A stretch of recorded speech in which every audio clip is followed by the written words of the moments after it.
Good morning. Welcome to the Heritage Foundation and our Lewis Lehrman Auditorium. We, of course, welcome those who join us on our heritage.org website on all of these occasions. For those in-house, we would ask that courtesy that you've seen that mobile devices have been silenced or turned off. And, of course, for those watching online, you're welcome to send questions or comments at any time, simply emailing speaker@heritage.org. And we will post today's program on the Heritage homepage for everyone's future reference as well. Our panel discussions today will be led by two of my colleagues. Our first panel will be led by Hella Dale, who was Senior Fellow for Public Diplomacy in our Margaret Thatcher Center for Freedom. Our second program portion will be led by Peter Brooks. He serves as Senior Fellow for National Security Affairs in our Allison Center. Leading our program and making opening remarks, it's my pleasure to introduce our founder of the Heritage Foundation, former president, Edwin J. Fulner. Dr. Fulner.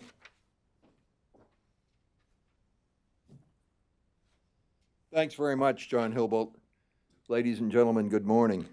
I'm honored to be able to kick off this very important seminar on public diplomacy, which has more than passing interest for me personally, because for 12 years under the Reagan, George H.W. Bush, and even into the Clinton administration, I had the honor of serving as chairman of the U.S. Advisory Commission on Public Diplomacy.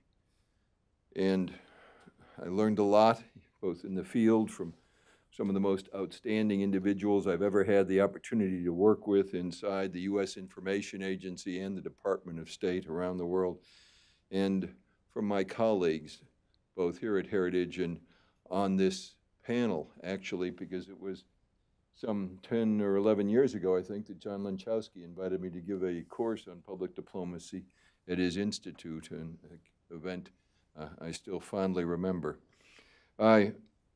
Because of the knowledge of this audience, I will spare you the usual opening paragraph of defining public diplomacy, other than to say that unlike traditional diplomacy, which is government to government, we view public diplomacy as people-to-people diplomacy. Let me get right into the subject. American public diplomacy has faced many challenges over the decades, but never have we had to engage in the war of ideas on as many fronts as we do today. At the same time, our capabilities and institutions in this field have deteriorated significantly, and they urgently require bolstering and upgrading. That's the reason we at the Heritage Foundation have convened today's event, Public Diplomacy Challenges for the Trump Administration. Here at the Heritage Foundation, we continue to believe profoundly in the power of ideas. It's as important as ever, and the ideas that we share and would like to share with individuals around the world are as central as ever. During the Cold War, the Reagan administration confronted the ideological challenge from the Soviet communist regime. Thanks to the insights and determination of the man we call the great communicator, President Ronald Reagan, and his director of the U.S. Information Agency, Charlie Wick, we were able to meet that challenge. We served the people of countries trapped behind the Iron Curtain with truth, news, and ideas about human rights, free markets, and democracy. These ideas were anathema to communist dictators. Then, in 1989, the Iron Curtain's most visible symbol, the Berlin Wall, fell, and millions of citizens of Central Europe were suddenly free and were able to rise up against their internal tyranny. Soon there was no Soviet empire, and the Warsaw Pact was disbanded. In the light of this achievement, some in the U.S. government made an unbelievably short-sighted decision. Our government decided to declare victory and unilaterally disarm. In 1999, the government closed the doors of the U.S. Information Agency, the government's powerhouse of ideas, and the home of the Voice of America, Radio Liberty, and the other iconic U.S. public diplomacy programs. Supposedly, the end of history was at hand, and we in the West had won. Well, not so fast. Communism was demonstrably a failed ideology, but Chinese ambition, Russian nationalism, and the violent Islamist ideology soon revealed themselves as major threats to the international structure. Yet the world's leading power, the United States of America, had unilaterally disarmed in the battlefield of ideas. Today, the number of aggressive foreign actors serving to influence Americans and foreign audiences has multiplied. In addition to the traditional tools of influence, broadcasting, print media, now through cyber warfare, the internet, social media, these actors have gained new platforms and tools to spread their poison. Russia, under recently re-elected President Vladimir Putin, has for years sought to destabilize free and fair elections here in the United States, in Europe, and among our allies around the world. Russia is investing heavily in disinformation campaigns abroad to sow confusion and dissension wherever it can.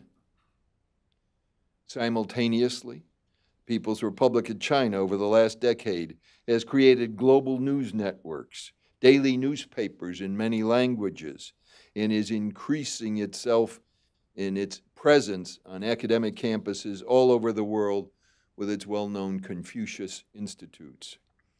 And terrorist groups like Al-Qaeda and ISIS have mastered the internet for propaganda and recruiting on a comprehensive major scale.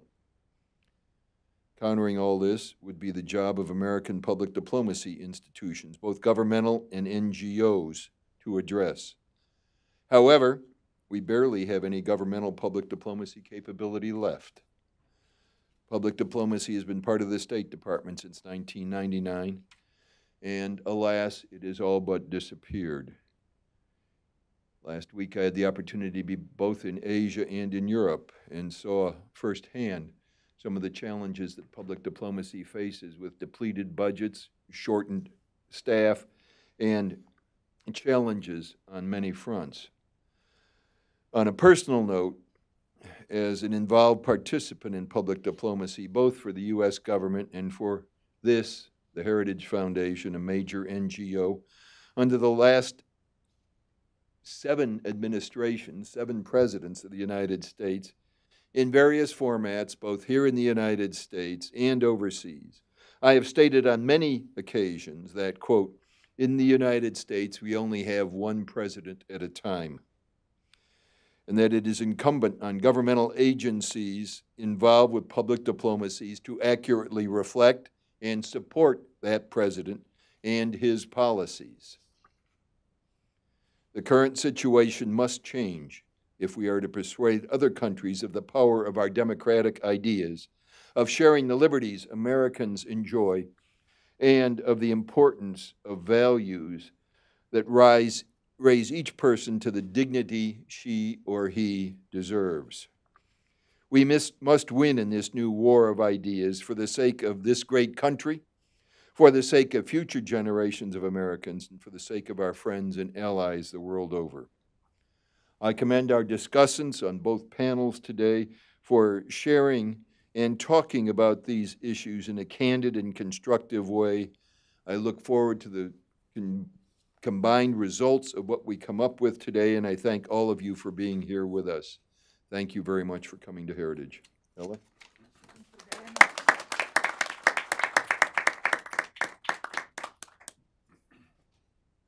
Thank you, Dr. Follner, for framing the subject that we'll be discussing today.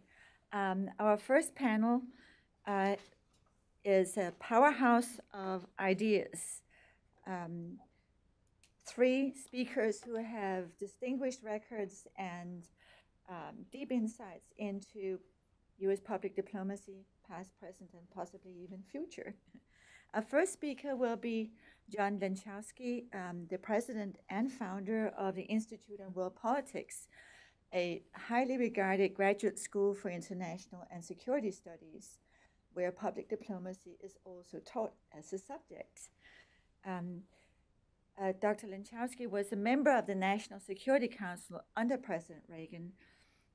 His focus was Russia policy in part, but he was also, he told me to remind everyone, he was the vice chair of an interagency unit, an interagency international broadcasting committee for the NSC, and in that capacity helped coordinate the government's public diplomacy and broadcasting efforts.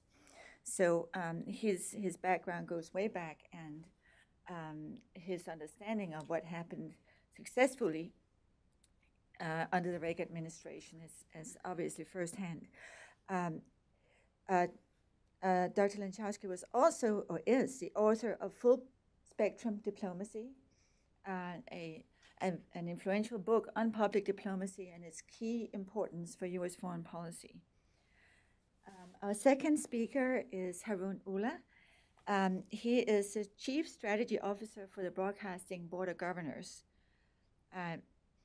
As such, I believe he had a certain amount to do with the new strategic plan for the BBG, which came out just last week.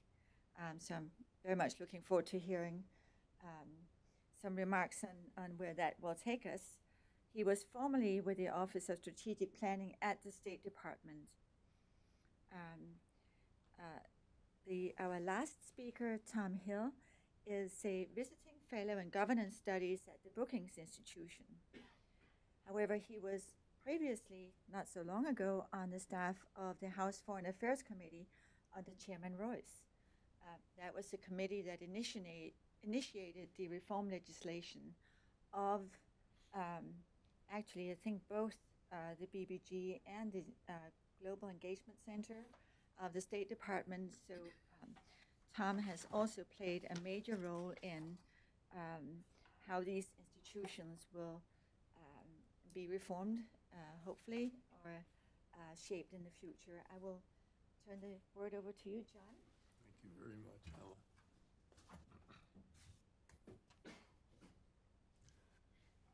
Thank you very much, Hella, and good morning, everybody.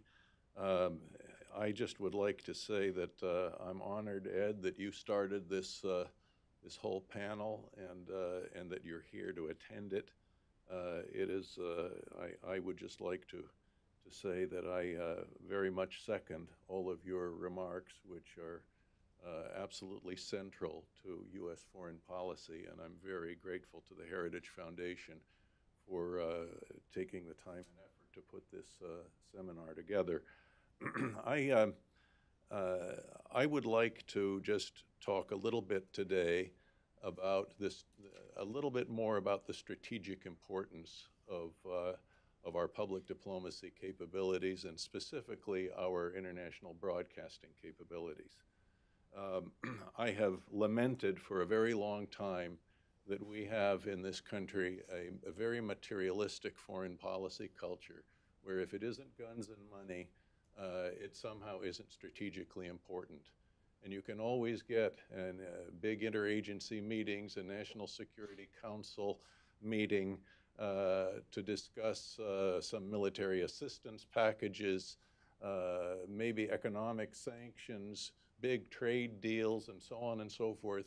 And you never get any discussion about relations with people. We just care about relations with government, and we care about business, but we don't care about relations with and influence over people. And one can argue that relations with people over the long run may have ultimately a more powerful influence over the world, and including influence over the governments in question. In the Department of State, the culture in the State Department is such that they do not care about relations with people. Excellence in public diplomacy is not rewarded. It continues to be a second-class citizen in the overall U.S. foreign policy structure. And I don't think that this is going to change until the incentive structures within the Department of State are changed such that people are rewarded, are given ambassadorships, are given assistant secretaryships when they demonstrate excellence in public diplomacy. This is a fundamental structural and cultural problem in our foreign policy that will continue to fester until there is State Department reform along these lines. Let me just observe here that during the Cold War, the great Russian author Alexander Solzhenitsyn said that our international broadcasters, Radio Free Europe, Radio Liberty, and the Voice of America, were the most powerful weapon that we possessed in our entire foreign policy and national security arsenal. Well, I like to say, scratch your favorite foreign policy expert in Washington, D.C., and ask him or her to explain what Solzhenitsyn was talking about. How this possibly could be the most powerful weapon when we have nuclear weapons, when we have armies and navies, when we have SDI, the Strategic Defense Initiative during the Cold War, when we have economic sanctions and a mighty military buildup that bankrupted the Soviet Union and all that. Why should broadcasting be the most powerful weapon? Well, there's a reason why.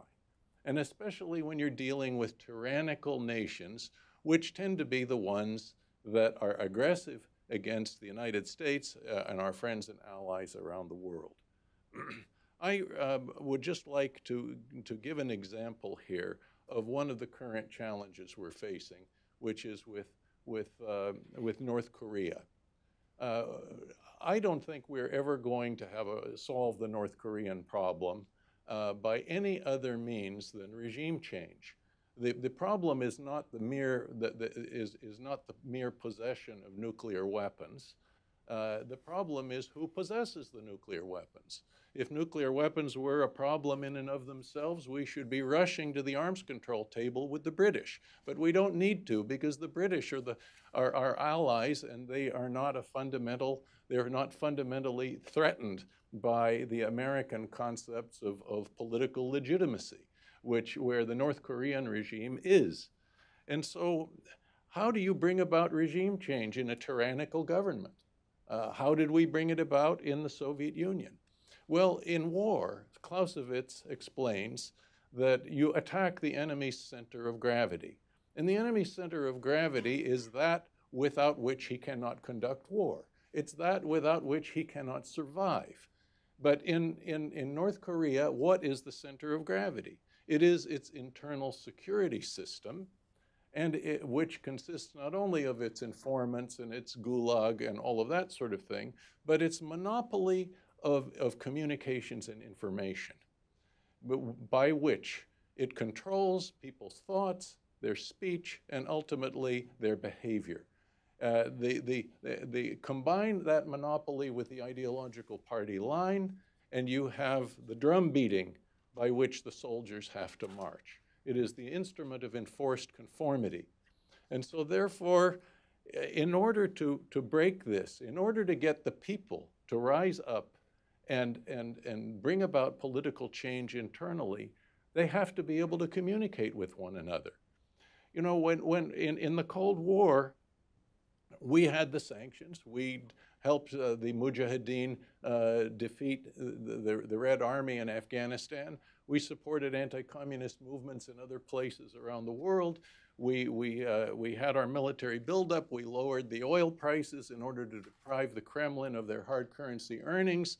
But how does any of that explain how 1 million people can take to the streets of Moscow and demand radical political change, especially in a country where if you demonstrate, you're going to be whisked away by the local police and sent to the gulag?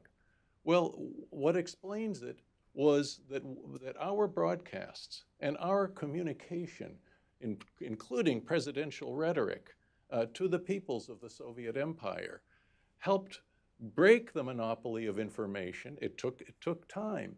And it broke the atomization of society, which is another one of those critical elements that serve the internal security system of tyrannical states, where people are all separated from one another because of the climate of fear and mistrust and enforced conformity and thought control. And they cannot trust each other, and therefore they cannot create internal cells of resistance.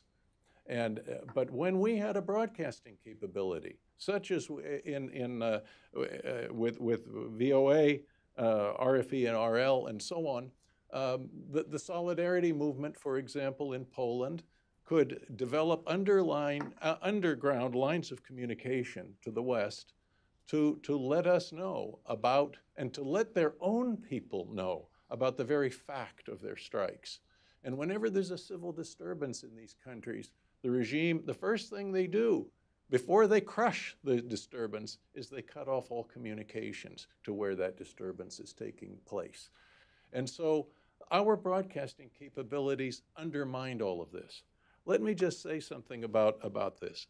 The media are so important. We understand how important they are in our own society. We seem not to understand how important they are internationally. And yet here we are, as Ed said, all of the disinformation, the fake news, the subversion, the active measures, all of this, using the social media, using the bots, the troll farms, and all of this stuff. Everybody is in this business except for us. We never fund these things according to national strategic need. The entire non-military side of U.S. foreign policy is underfunded and doesn't get the national strategic attention that it deserves. And then let me just say one or two things, some details about our broadcasts. We've been witnessing the steady destruction of the voice of America. We stopped the Russian service. We stopped Hindi to India, Portuguese to Brazil. We stopped the Arabic service. Yes, we replaced it with a rock and roll station and with television Al Hura. There is a lot of, they were going to try to stop all broadcasts to China over the Voice of America, amazingly enough. There has been confusion, of course, between the fundamental missions of the VOA and the surrogate radios, the freedom radios, Radio Free Asia, Radio Free Europe, Radio Liberty.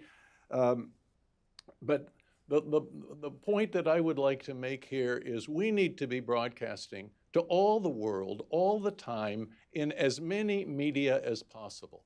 Some people say, well, not everybody listens to shortwave.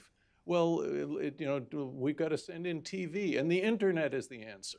Well, China has more internet police than they have members of the People's Liberation Army.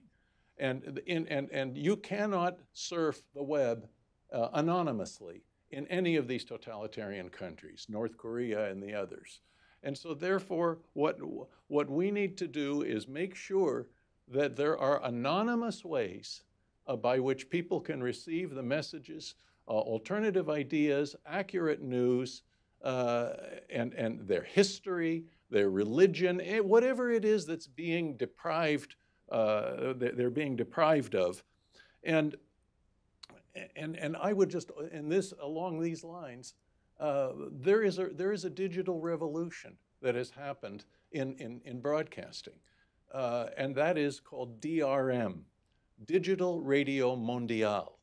And it is a method by which one can broadcast, send a signal from American territory without the benefit of relay stations all the way around to the other side of the globe with a crystal clear signal where you not only send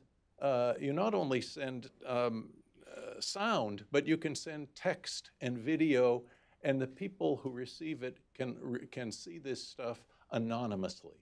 And I would just like to urge our government to make the investment in DRM technology, start broadcasting in it, and giving people the incentive to manufacture DRM receivers. We should be flooding the world with reception technologies, as well as flooding the world with our broadcasting, with our broadcasts. We have to revive the entire concept of having relations with and influence over people.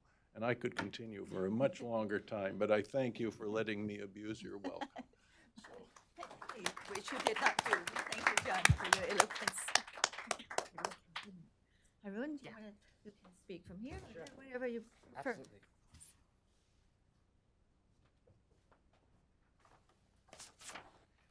Well, I wanted to also thank Dr. Fulner for your leadership and for Hella for putting this together, and John for making a lot of really good points. So my name is Harun Ullah.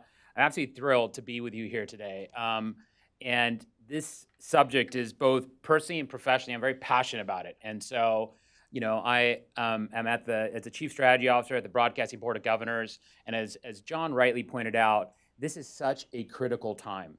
In fact, I think we're on what I call an information battlefield.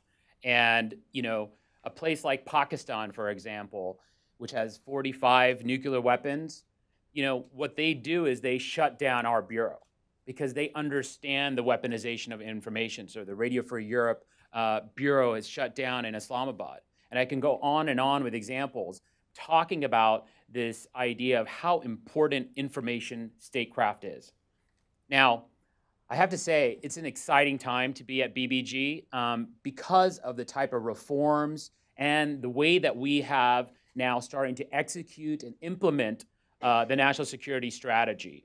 And for those that, as Hella, thank you, very kindly pointed out, we came out last week, which is available on our website, the new strategic plan, 2018 to 2022. And this plan that we came up with is a sort of a data-driven strategy that thinks very carefully about our mission on this new, what I call information battlefield. And oftentimes we'll get the question, well, what do we do? What do we do at BBG? What is the purpose of BBG?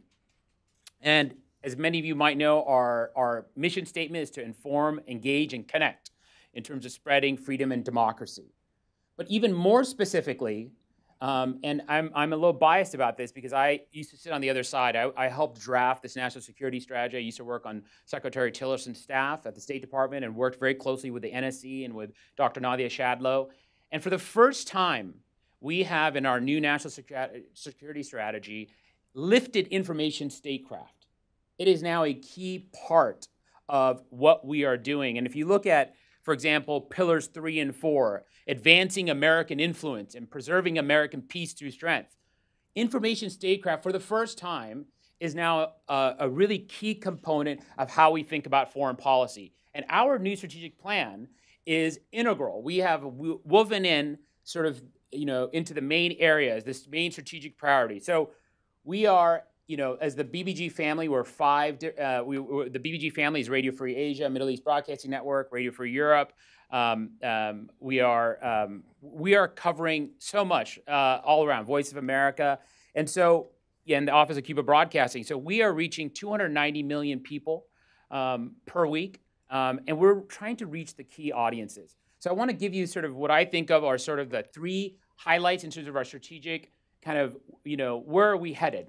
So the first, as I told you about, was the national security strategy. We are implementing that. We are aligning in terms of the pillars 3 and 4. And again, for the first time, we're taking a data-driven approach to thinking about North Korea, thinking about China, thinking about Russia. That's some things that John brought up. How do we counter ISIS, right? What are the new ways that they are putting both content and distribution together, right? How are we challenging, how are we doing in Cuba? So we're on this information battlefield.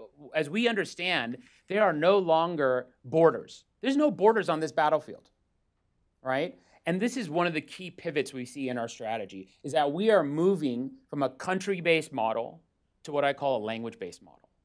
We are now thinking about, as John rightly pointed out, on this new information battlefield, when you think about all the different platforms, there's not necessarily beaming into a country, beaming out. There's, for example, large diasporas of Farsi-speaking audiences in Indonesia, in the Gulf. Russia is a top 5 spoken language around the world. So it's no longer just in countries where we're looking at diasporas, we're looking all over the place. So that requires a very different way of looking at what I call audience architecture and audience segmentation.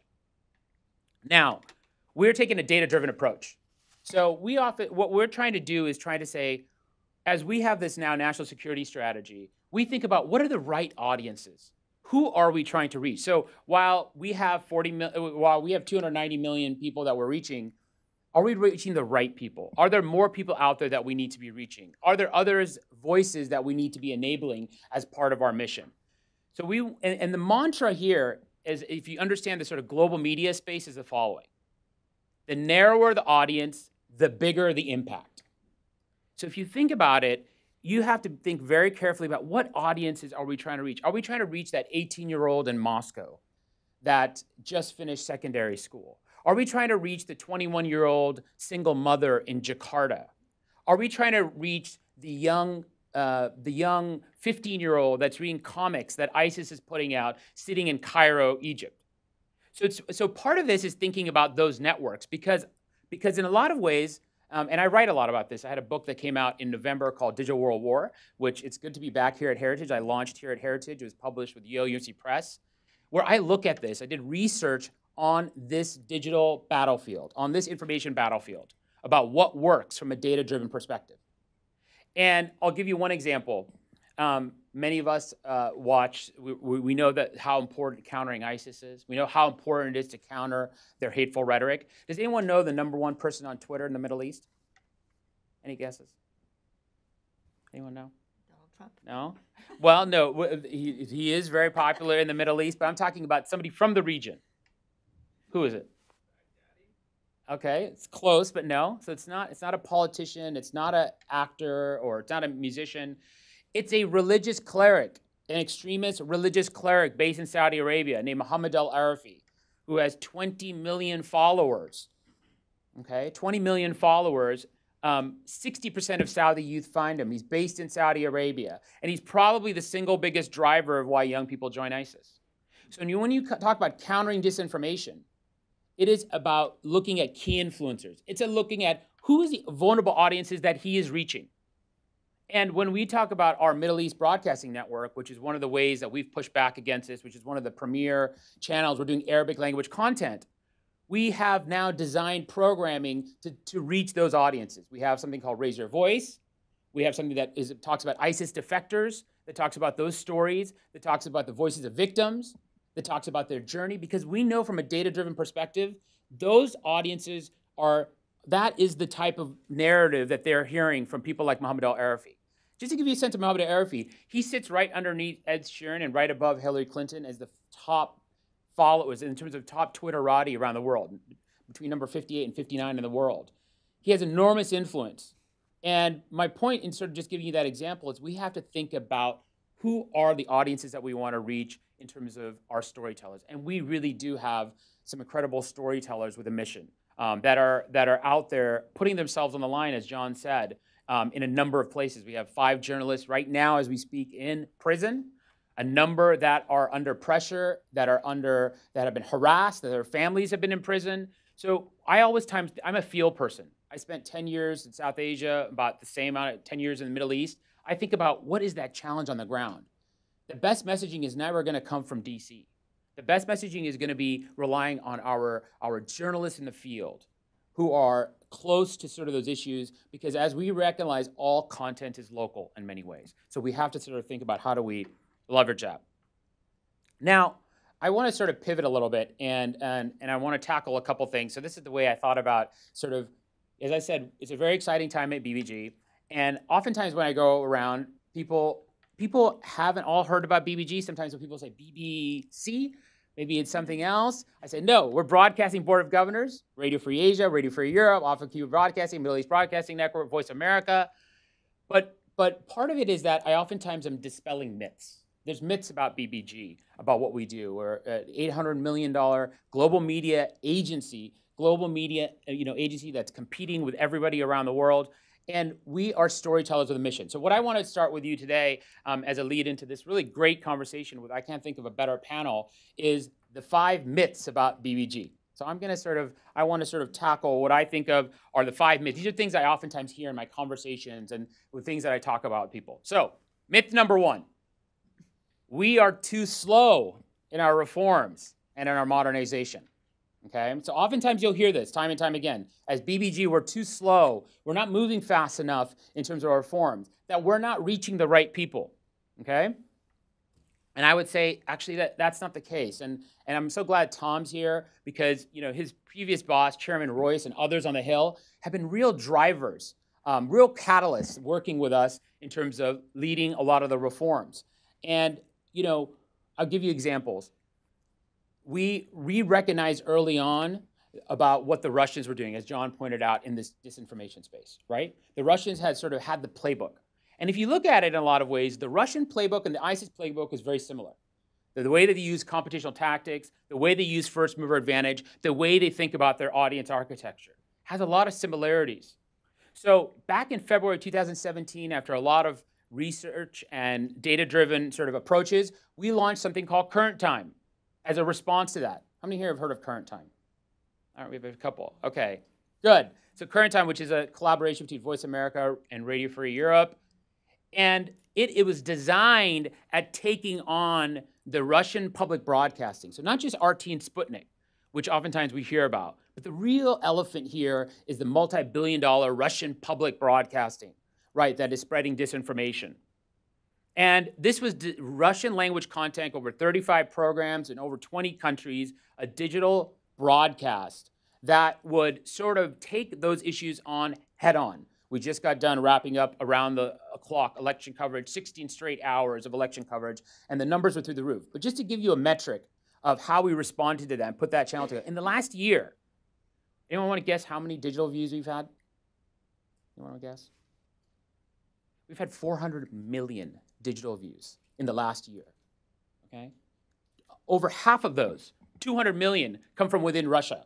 And I can give you, I've done my doctoral work in methodology and game theory. I can tell you the specific audiences that we're reaching. And we are reaching the key audiences. RAND just came out last week with a report on a social media analysis that was done there. And they cited one of our social media associated with Current Time as one of the top 5 influencers in that region.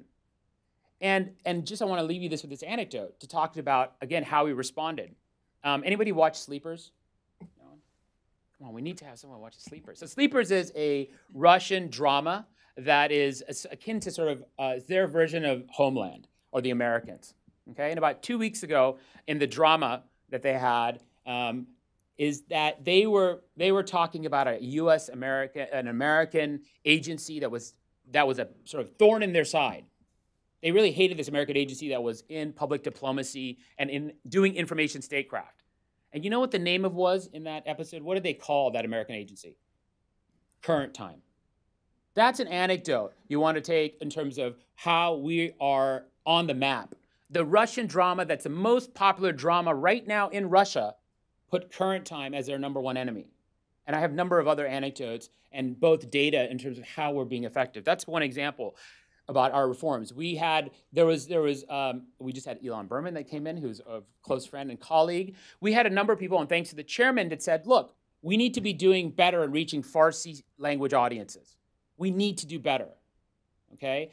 We, as Elon, with a number of other people, we commissioned a report for them to look at this, to look at our content, to look at the types of things in terms of our distribution. They came up with a report, and we are taking those things to heart. We've seen significant changes now in terms of how we approach our Farsi language content through PNN, our Persian News Network at Voice America. And in the latest protests that we had at the Iran protests, we were the top 5 ranked globally. We had built this infrastructure. We interviewed Vice President Pence. We had interviewed Secretary Tillerson. We had interviewed a number of people from the NSC. People like Joel Rayburn, who helps run our Iran policy there. But we got on a number of leading experts. And the point, what I'm trying to get at, is that we were one of the top 5, our live blogging in terms of reaching audiences, was getting the voice of those dissidents and those citizen voices that were not heard. This is examples of how we are getting better and we're moving in much quicker space. Now, I'm going to be very open since I think we're sort of extended family here. Dr. Fulner's here.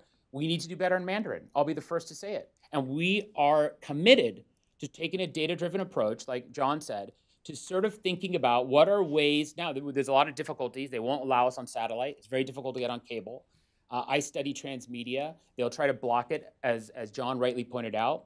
But we are doing things. Under my leadership, we have something called the Office of Internet Freedom. And we're giving out circumvention technology for people in China, people in Iran, in those places where they're shutting down telecom providers to access our content.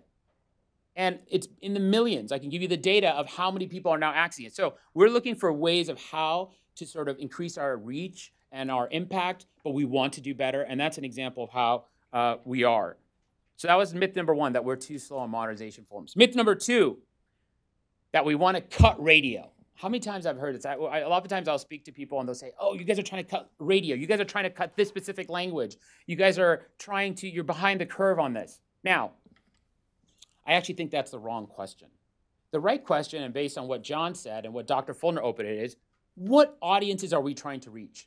now we have this national security strategy here with information statecraft for the first time being on the front and center. What are those key audiences that we want to reach? In North Korea, in Farsi speaking diasporas, in the Russian periphery, in Cuba. What are those right segments? Is it 18 to 25-year-olds in Havana? You know, really thinking about audience segmentation. That's the first question we ask. Then the second question is, once we determine what audiences we want to reach, who are the key influencers, how do we reach them? That's a tactic. How do we reach them? Is it radio? Is it DRM, which is also a good idea? Is it through satellite? Is it through cable? Is it through digital? Now, it could be all of the above, but that to me is a tactical. Now we get into the tactical. The strategic part is what audiences we want to reach. And that's the process that we're trying to go through. We're trying to look at, okay, through this language service, this is how many people we reach, this is how much we're spending. Is that the best allocation of resources? Because like a lot of the interagency, we have to do more with less. We have to do more with less. So oftentimes, we're going to have to think of new effective ways that right now, as we speak, the president's management agenda is just being released, and we're ahead of the curve with the OMB in enacting some of those reforms. It's actually just being released right now. So no, we don't want to cut radio. We don't want to cut any language. I would want to keep every language service, but we have to oftentimes make hard strategic decisions about where we broadcast and where we don't. We're trying to reach those key audiences as outlined in the National Security Strategy. Myth number three, I hear this a lot, that at BBG we're all bureaucrats. We're all bureaucrats. We're not good storytellers, okay? I understand that. Look, yes, we are a government agency. I understand the sort of the inclination towards that. But I'm going to tell you what. We have a number of Pulitzer Prize winning journalists. We have a number of journalists that have won international awards. We have our bipartisan that's elected our leadership. You know, our CEO had spent 10 plus years running one of the largest TV networks in the US and globally, Scripps TV. We have our chairman is the CEO of the Hudson Institute and is really acutely aware of sort of thinking about how do you think about audience architecture. Look, oftentimes people call me, I'm a bureaucrat. Maybe I take that as a compliment, but I was part of a production that won a Peabody Award. I've written 2 books on digital media and on content. Like I've also done it. I've been in the field. So we have incredible storytellers with a mission in BBG. And oftentimes I think we forget about those are the people. You know, I say there's no other greater honor than standing behind the flag. And we have storytellers all over the world that under incredible duress. Look at CPJ and others that cite the number of our journalists that are under pressure that do that at quite a bit of risk. So the question is, no, we're not all bureaucrats, although I take that as a compliment if we are, but we are storytellers with a mission, and we have an incredible amount of talent. Number 4, we're not effective. We're not effective, that we're not moving the needle. So you'll hear this a lot. We're not effective, okay? In the shop that I run, that I work on, is that we have 40 indicators in what I call an impact model, both qualitative and quantitative indicators we are tracking, okay? I'm a nerd. I'm a data-driven person. I will go on and on about our data, about how we're moving the needle. And I can show you not just that we're collecting all this data, but we're not just moving the needle on attitudinal changes. I can show you that we're actually measuring behavioral changes. We look at trust. Do people are more willing to sort of protest, to participate in rallies? We look at actual actions that people take. And I can tell you in a number of these language areas, as we move from this country-based model to language-based model, we are moving the needle. We have huge impact. We have the president met with a number of our journalists that were defectors, that were for Radio Free Asia. We have, our Farsi language broadcast was cited by a lot of the international news organizations as top 5 in terms of live blogging. Chairman Royce just sent us a letter this past week commending our reforms and some of the work that we're doing. Because people recognize what we're doing. We have data that shows that we have moved people that were willing to go to Syria and Iraq to join ISIS. So I have data that shows that we're reaching the same audiences that Mohammed al-Arafi is reaching through our programming and ISIS defectors, through our programming and showing what's the reality of life under ISIS. What are the voices of mothers that are doing? What is the content that we can enable that criminalizes those insurgency groups? So we are moving the needle. I can show you the data. We want to do better, but because I want to be, as part of BBG, we want to be very ambitious.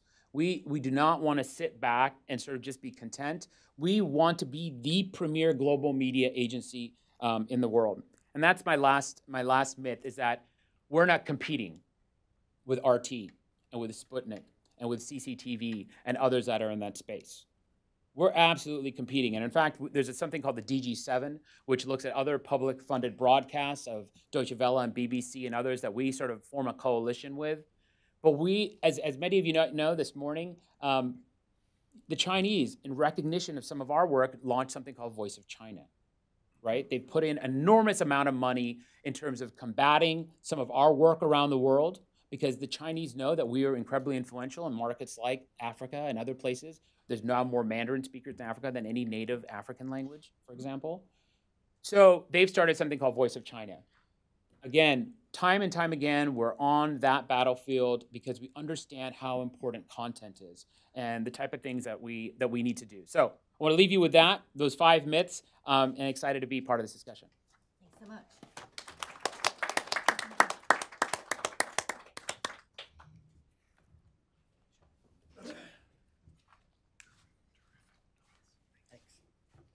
Thank you, Dr. Fulner. And thank you, Hella, for putting this together. That's a hard act to follow. I'll do my best. But I do want to say at the outset that I was very glad to hear all of our panelists and Dr. Fulner raise this issue of public diplomacy, because I can tell you that it's not always unanimous that our broadcasting elements, our broadcasting entities are a part of U.S. public diplomacy. That, surprisingly, is still sometimes in debate or up for debate. And I'm also really glad to hear Haroon talk about some of the work he's doing, because for far too long, the BBG would provide numbers on audience reach that really don't mean anything. As Haroon points out, 290 million people a week, who cares? It's which 290 million? Where are those people? What is the audience segmentation as he described? So I'm really glad to hear him lay out his vision for it, because it's a dramatic leap forward from where the BBG has been. As you'll recall, only 5 years ago, Secretary Clinton called the agency defunct. So it's important that someone be at the helm leading the movement into a modern organization that understands how to target and how to use limited resources better. And that's really where I want to begin my talk, is on this use of limited resources. Because it's not an organization that's driven by commercial structure or advertising revenues the way a private sector media corporation is, that's both liberating and it's somewhat constraining. What I would say is that there continues to be an issue of where do we want this organization to go in terms of U.S. taxpayer dollars? And as we saw over the last 10 years, there's been report after report, GAO, IG, former governors, Congress, employees of the organization. They have felt like the organization is not performing at max capacity. And when I was on the Hill, the charge was, can we make this organization more functional? Can we use those limited resources more productively? And in order to do that, I think you have to pull back from some of where the discussion is this morning and answer a more fundamental question of, if you're going to talk about reform of the agency, ultimately, I think it comes down to answering one question. What do you want the Voice of America to do? You have the surrogates and the Freedom Radios, and their mission is fairly parsimonious. It's easy to understand. It's easy to communicate to others, right? They provide news and information in closed societies where an indigenous free press does not exist. Easily understood. Voice of America's mission is much more difficult. As former Chairman Jeff Shell said to me one time, he saw the 3 parts of the so-called charter in contradiction. And so what you have ended up with is an organization inside Voice of America that at various times has emphasized 1 or 2 of the 3 parts of the charter in varying degrees. It's very rarely that all 3 parts are being implemented or advanced equally. And for those unfamiliar, so the 3 parts of the charter are part 1, Voice of America will serve as a consistently reliable and authoritative source of news. VOA will be accurate, objective, and comprehensive.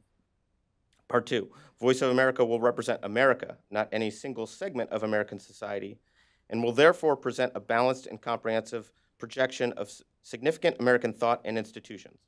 And the third part, Voice of America will present the policies of the United States clearly and effectively, and will also present responsible discussion and opinion of those policies.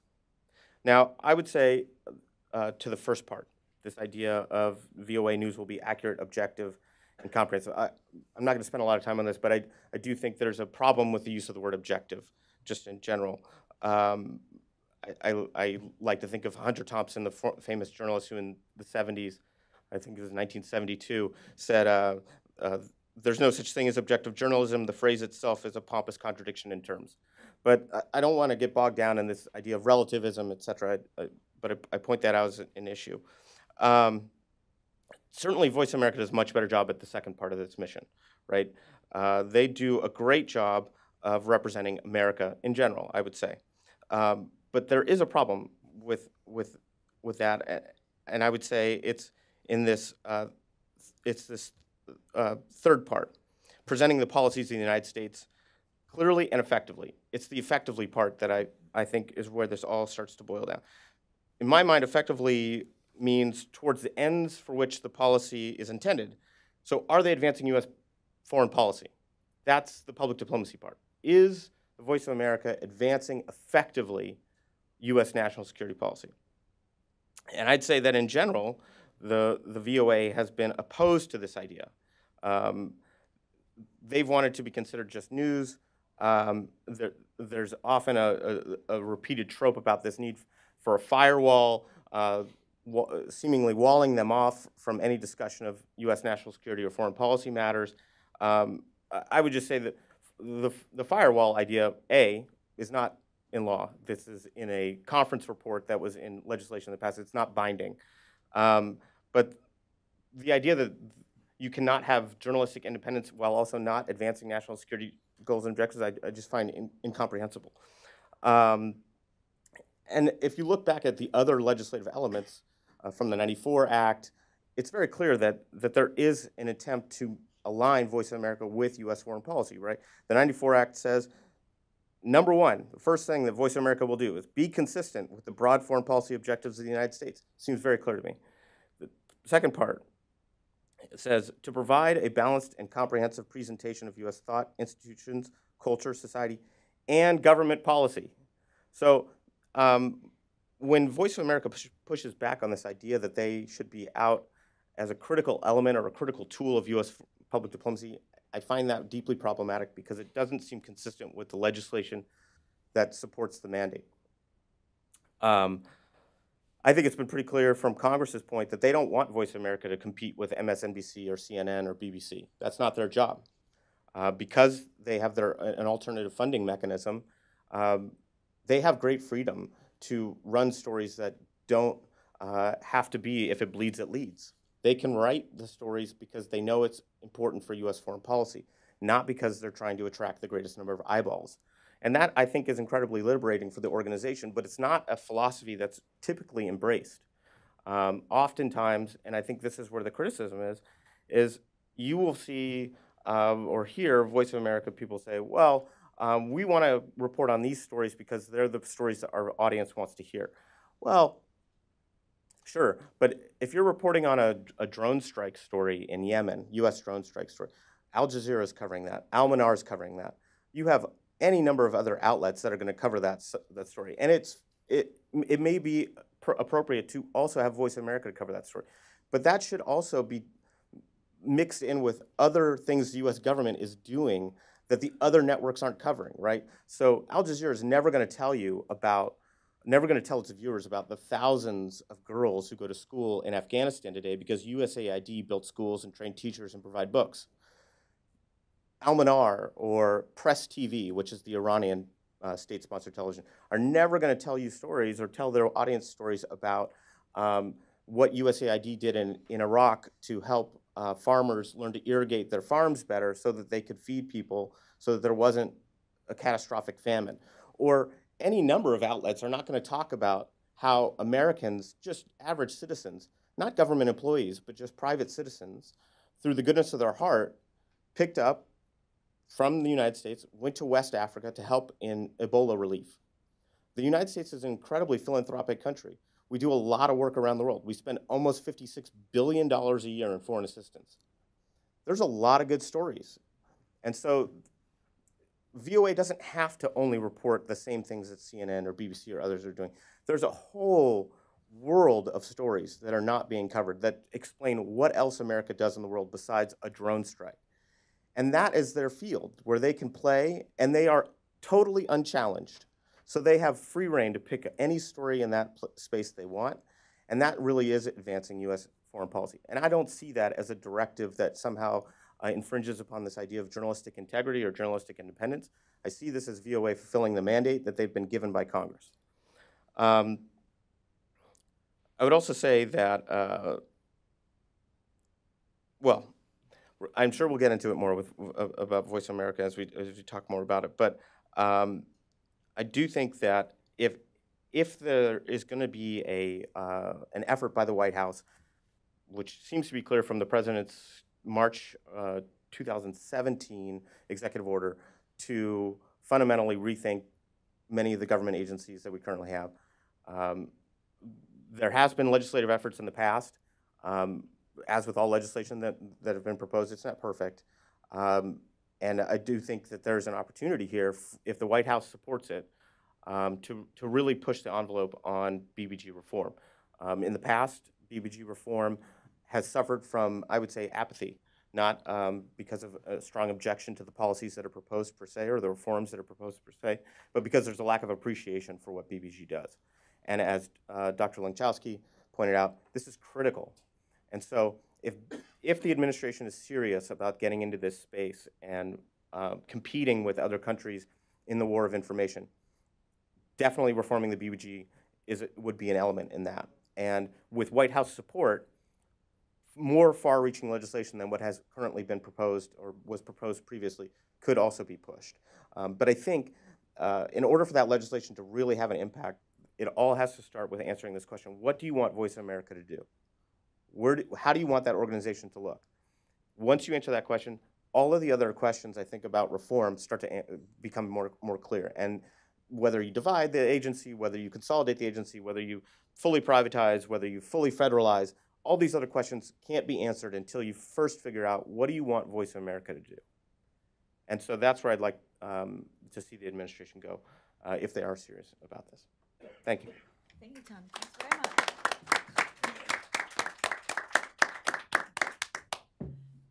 Well, if I could add a remark before we open the floor up to questions. It seems to me that none of this will really ultimately have the kind of impact that it should if the White House itself does not engage in pushing for these reforms, formulating the ideas.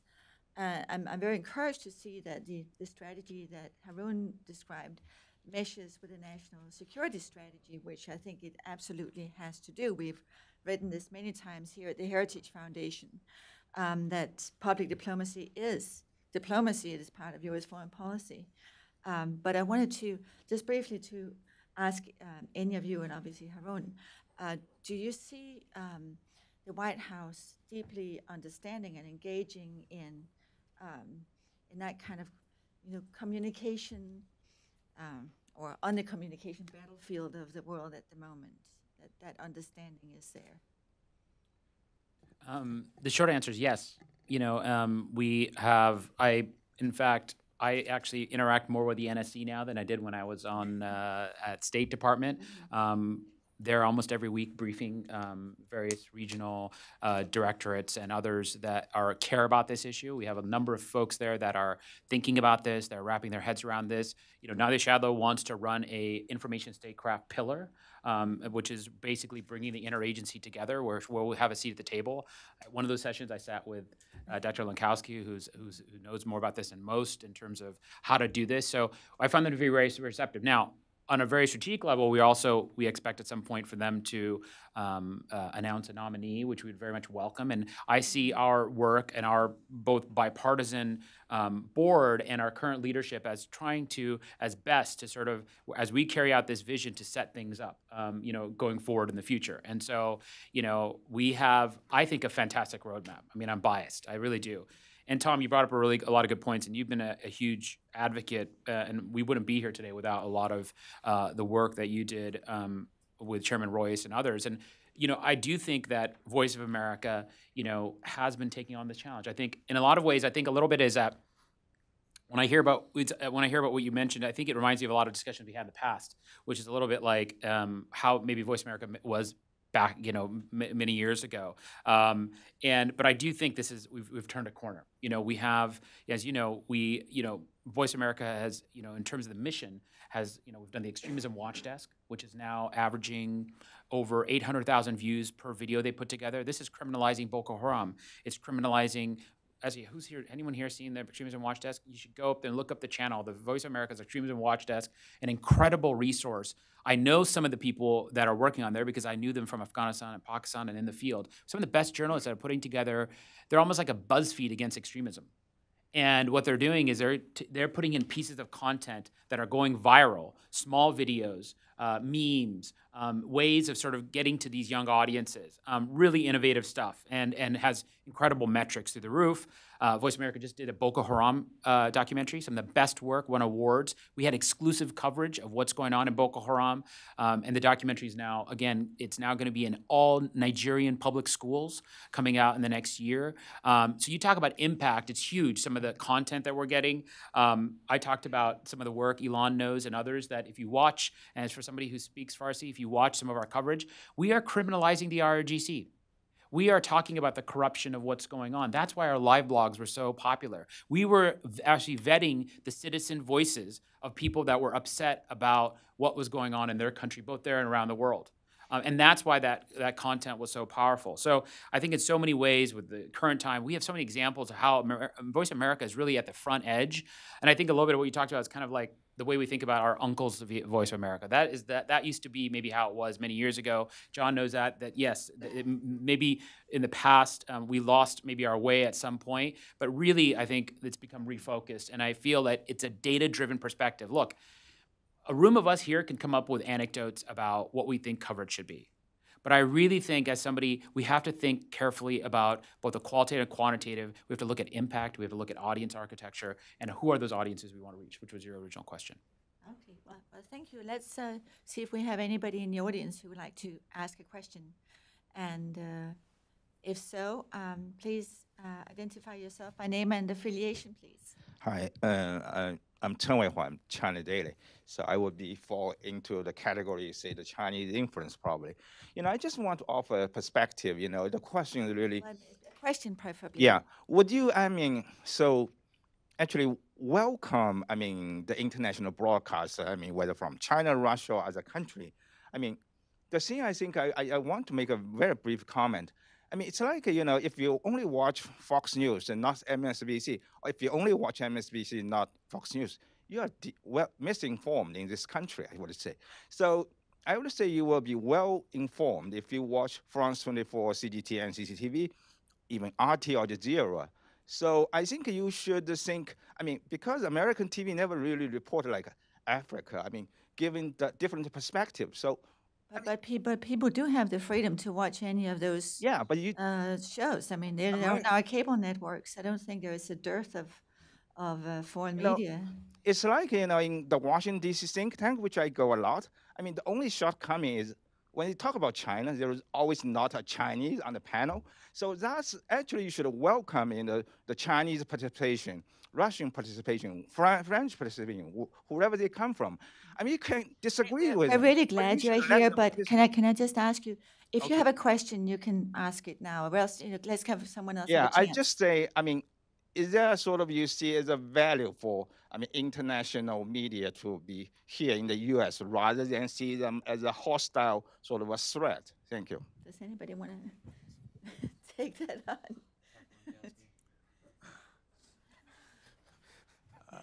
There's a difference between journalism that has some kind of that has some kind of integrity, and that which is official state propaganda. And there is a distinction between trying to represent the United States on the Voice of America and to defend its policies, and there's a distinction between that and propaganda, because propaganda is a word which doesn't have a neutral connotation anymore. It is a word which implies the manipulation of truth. And what we're getting out of the official Chinese media and out of RT is propaganda. And I'll just add, I would welcome reciprocity, for American journalists and other international journalists that want to report on in China, which there is none, essentially. We're not allowed in China. This is why I think America is an example to the world, because we allow journalists, Chinese journalists, to be here to report, CCTV and others, but there's no reciprocity there. So to me, that's the starting point. May I just observe that we give China something like 830 visas for your so-called journalists to come to the United States, and you give the Voice of America 2 visas, and will not give a third one for the VOA to have a correspondent in Shanghai. Okay, anybody else with a question? Yes, down here in the front. Thank you. Matthew Wallen from the American Security Project. I focus on public diplomacy at that institution. We've talked a lot about the BBG and broadcasting in general from an advocacy perspective. We are telling the world America's story, but equally as important as doing that is telling the world's story to America and to Americans so that we understand how our influence abroad works, how people interpret our policies, why they may object or agree to those policies, and how we actually build relationships overseas. And relationships are two-way experiences. They have to see value, we have to see value.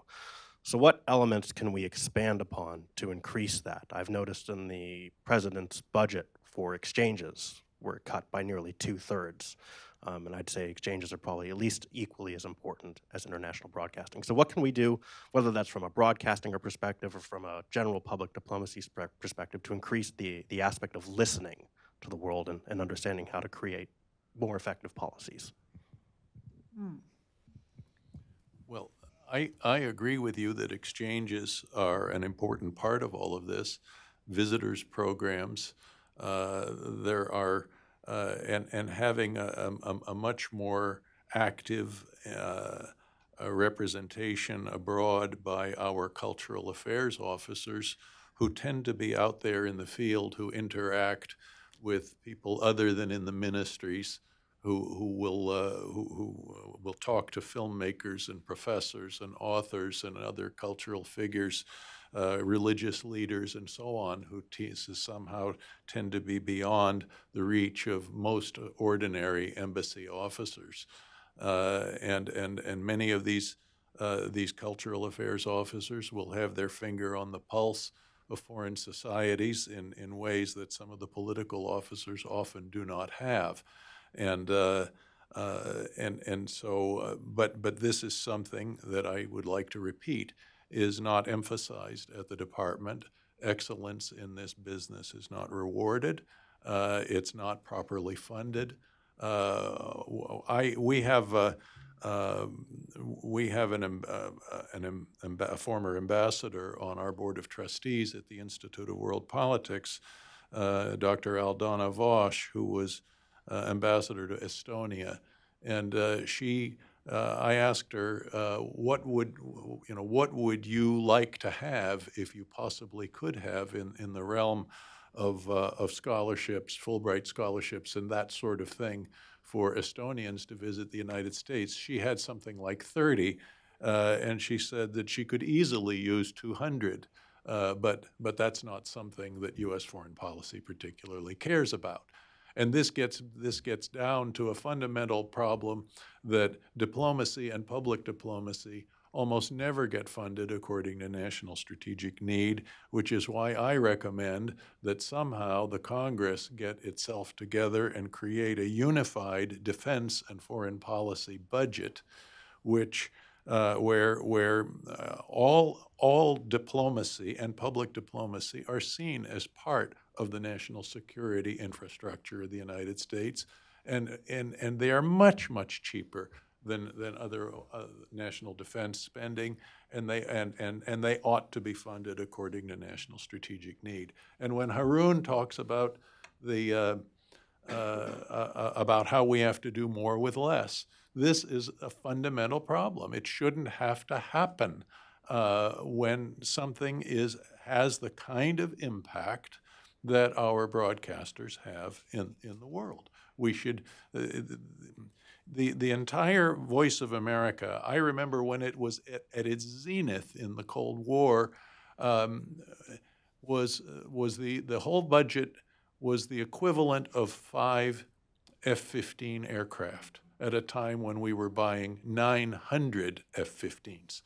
And this is what we're talking about. And so for our government to nickel and dime this function is reckless and irresponsible. And I'll just add to that. I couldn't agree more with what you said, Dr. Lenkowski. You know, I think, you know, Kissinger once said that there should be nothing foreign about foreign policy. And I think that sort of models what Dr. Fulner opened with today. I think there's a couple ways you can do that, that you can actually, you know, having worked at state as a diplomat, there's programs like Diplomats in Residence. There's programs where you have people talk about their experiences abroad in local communities, wherever they're from. I'm from rural America. So I'm from a small town in Eastern Washington State. So I go back often to talk. That's my community. That's my you know, and a lot of those folks, I go back and do a lot of things with the Rotary clubs, et cetera. So I think that's in a small way that helps. I'll just give an idea. This is not something necessarily that BBG would be involved in, but you also have to think about what are ways that we can make foreign policy accessible. So, for example, if you look at the new ways that young people are learning, you know, in terms of MOOCs and things online courses, and now that we have machine learning and AI, we have Alexas and things like that. Wouldn't it be great if you could ask Alexa, what did President Reagan think about the Cold War? And in President Reagan's voice comes up, you know, a speech that he gave, some of his iconic speeches. You know, so my point is that there are ways to use technology that might help this with young people.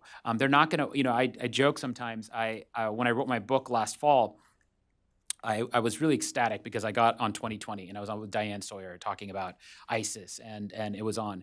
And my parents were ecstatic, but a lot of my friends, I asked them, I said, I got on 2020, I'm on Diane Sawyer. They're like, who? You know, I teach at Georgetown, and I asked my class, they're like, who's that again? Unfortunately, or fortunately, there's different mediums and ways that young people access content. They don't know the sort of Edward R. Murrows and the generation that we think of as sort of you know, and so I think about also, in answering your question, we have to think about, which we excel in technology and thinking about how to make these things accessible. I think there's ways to do it, and somebody has to take charge of that. Anybody else have a question? Yes, there in the back. Thank you. Katie Wang with NTD TV. Yeah, it's just reported that China will merge 3 government-run media and create this gigantic propaganda machine in the world and to improve its global image. So my question is, so for the new administration, Trump administration, do you think that they have a strategy to counter this kind of propaganda or infiltration by the Chinese government? It's a very security strategy. good question. I mean, we're going to have a second panel following this one, on which we will be talking about China more specifically, but certainly if there is a sense here that we have a specific awareness of the Chinese challenge at the administration. I think that, you know, as I brought that example when I was talking about this idea that they just launched Voice of China, you know, and I just think of it as sort of on this now information, when I think of information statecraft, you know, how important it is that countries like the Russians are putting billions of dollars into this area. The Chinese are putting a lot of money into this area. So it's not just non-state actors like ISIS and the Taliban and Boko Haram, but it's now, and I think as General Mattis pointed out in the new defense strategy, you have now one of the big threats of these sort of transnational state actor-driven threats, and so you find that a lot of people are putting information resources. And I think just adds to what Dr. Lenkowski said, is that we have to, I think, as we want to double down on how important this is. Yes, we've had to do more with less. But there's other audiences we want to reach. There's content and distribution that we want to be at the tip of the spear. So we want to reach some of those key audiences, and we're hoping that the Chinese, as I talked about with reciprocity, that they allow our journalists in there the way that we allow the journalists here. They continue to block our content. We're not allowed on any of the cable channels, for example. So they make it very difficult every step of the way. Even if you had a colleague here that was visiting recently, and even if you Google certain news stories like the recent announcement of Xi Jinping, you can't find it oftentimes on via Chinese servers. It doesn't come up on any recent news. So it just shows how important our work is, because we're providing accurate fact-based reporting. I gave you the example of the Russian elections. No one was covering Alexander Navalny in terms of in the recent, who's the sort of one of the opposition leaders. No, you wouldn't find it anywhere on Russian media coverage, but you'd find it on Current Time.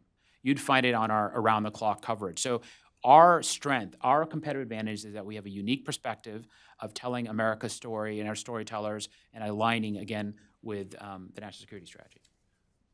May I just observe, Kitty, one of the things that we do only episodically in the U.S. government is actually track what foreign propaganda, disinformation, active measures, and these other kinds of activities are. When I came into the Reagan administration in 1981, the U.S. intelligence community was barely tracking any of this stuff. And fortunately, there were elements within the U.S. Information Agency and Radio Free Europe, Radio Liberty Research, for example, that were tracking some of this kind of thing. But there was no systematic national strategic effort, and we had to change the national intelligence topics so that collection would happen on this. I am gathering now that there are people in the State Department, for example, who have been tasked, and this is a nice thing to see, that state has started to do it within the last year or two, to start analyzing some of these types of activities. Now, I think that they're mostly focusing on active measures, on covert political influence operations, something that the U.S. government neglected for a quarter of a century, ever since the collapse of the Berlin Wall. I remember when the Ukrainians in 1994 started complaining about Russian active measures against them, and nobody in Washington paid any attention to this. They were doing it for 20 years before they sent in the little green men. The hybrid warfare has been going on for a very long time, and the U.S. government hasn't been paying attention. I think now that the Russians overstepped their bounds, and the Chinese are heavily, heavily involved, perhaps more subtly than the Russians, in influence operations in the United States and throughout the world. Could I just raise a point about that? Because I think what Dr. Lenkowski raises is very valuable. But the element that has been charged with this collection of data is at the State Department. And I would just raise that if you look around the world at how other countries are starting to, and the Europeans have been dealing with Russian and active measures for much longer than, or on a different scale than we have until recently. And they approach it in a way that I think we could learn a lot of lessons from, which is, why would we want the State Department to be doing research on how a foreign government's active measures are impacting our domestic population? That to me seems like a domestic agency question. And so we keep talking about foreign government interference in the U.S. as though it's State Department's job to protect and defend and respond. And to be sure, the State Department should be in the room, and there should be discussions, and there should be linked up. But fundamentally, I see that as something that should be handled by a domestic agency, whether it's FBI or DHS or some other agency should have the lead, because so much of it is in terms of response has to be on the domestic side. How do you inform the American public that the news they're getting is not accurate or reasonable? That's not State Department's job.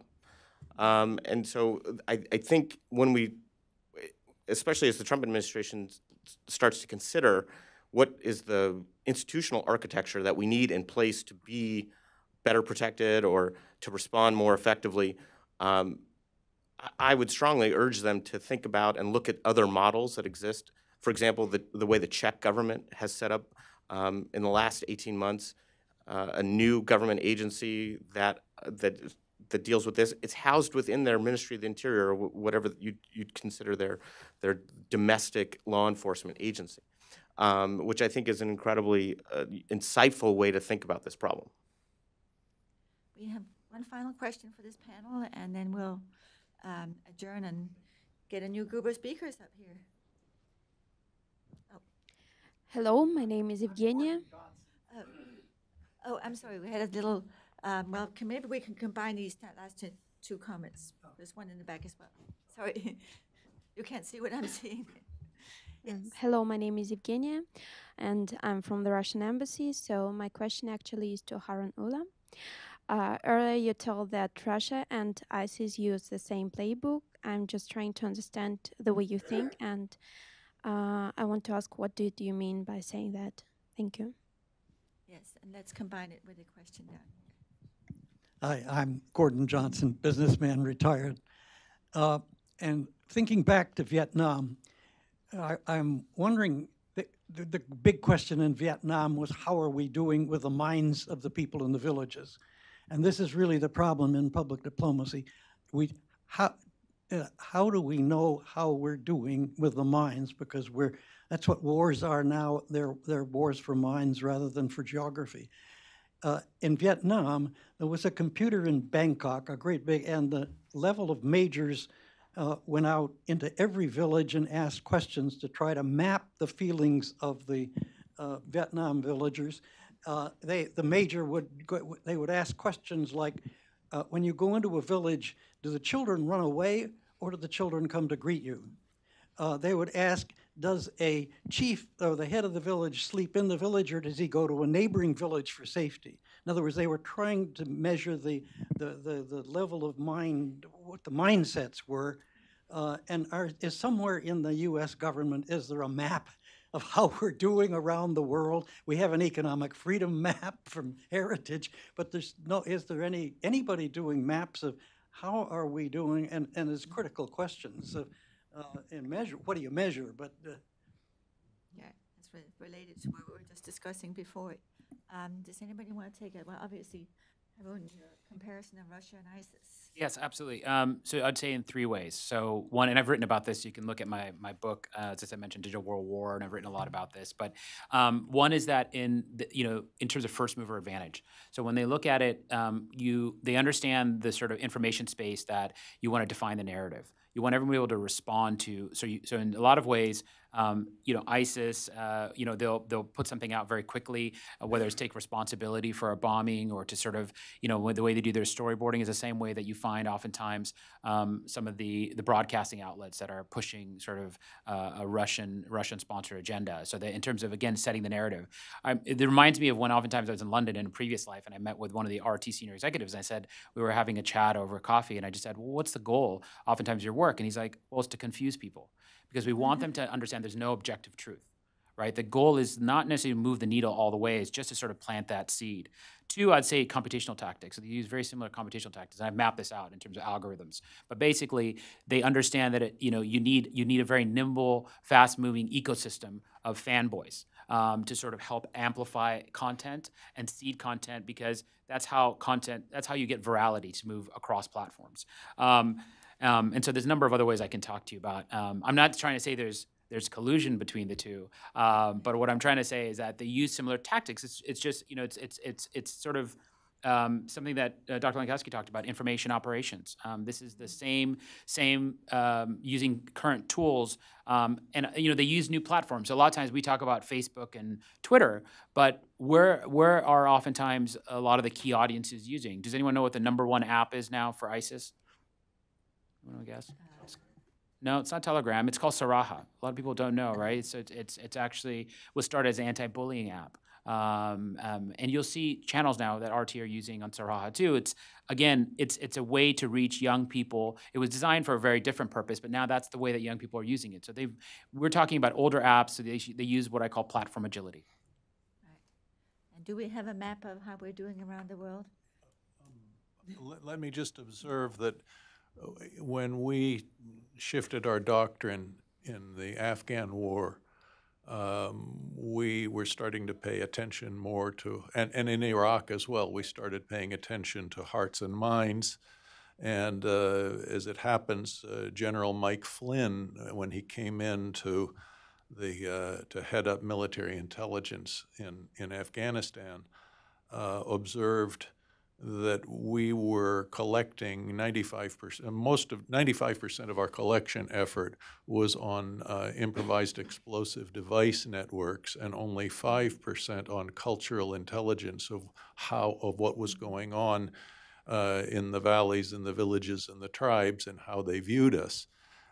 He said that that ratio had to be exactly reversed in this type of a war, and he launched or at least made a major intensification of an effort which was called the Human Terrain Initiative, which meant mapping the human terrain and understanding what the attitudes were.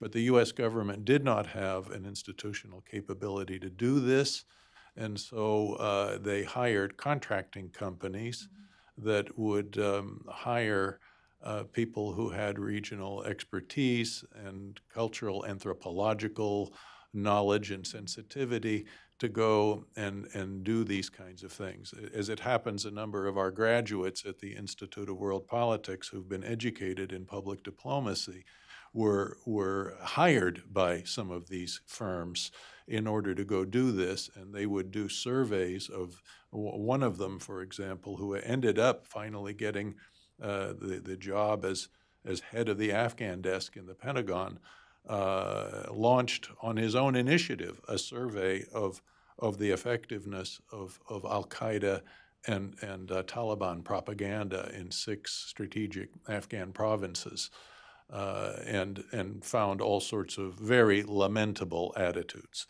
Well, thank you so much to our panel. Thank you for your questions, and we will get up, stretch our legs maybe, and then get on to the second panel of the day. Thank you so much, gentlemen. Thank you.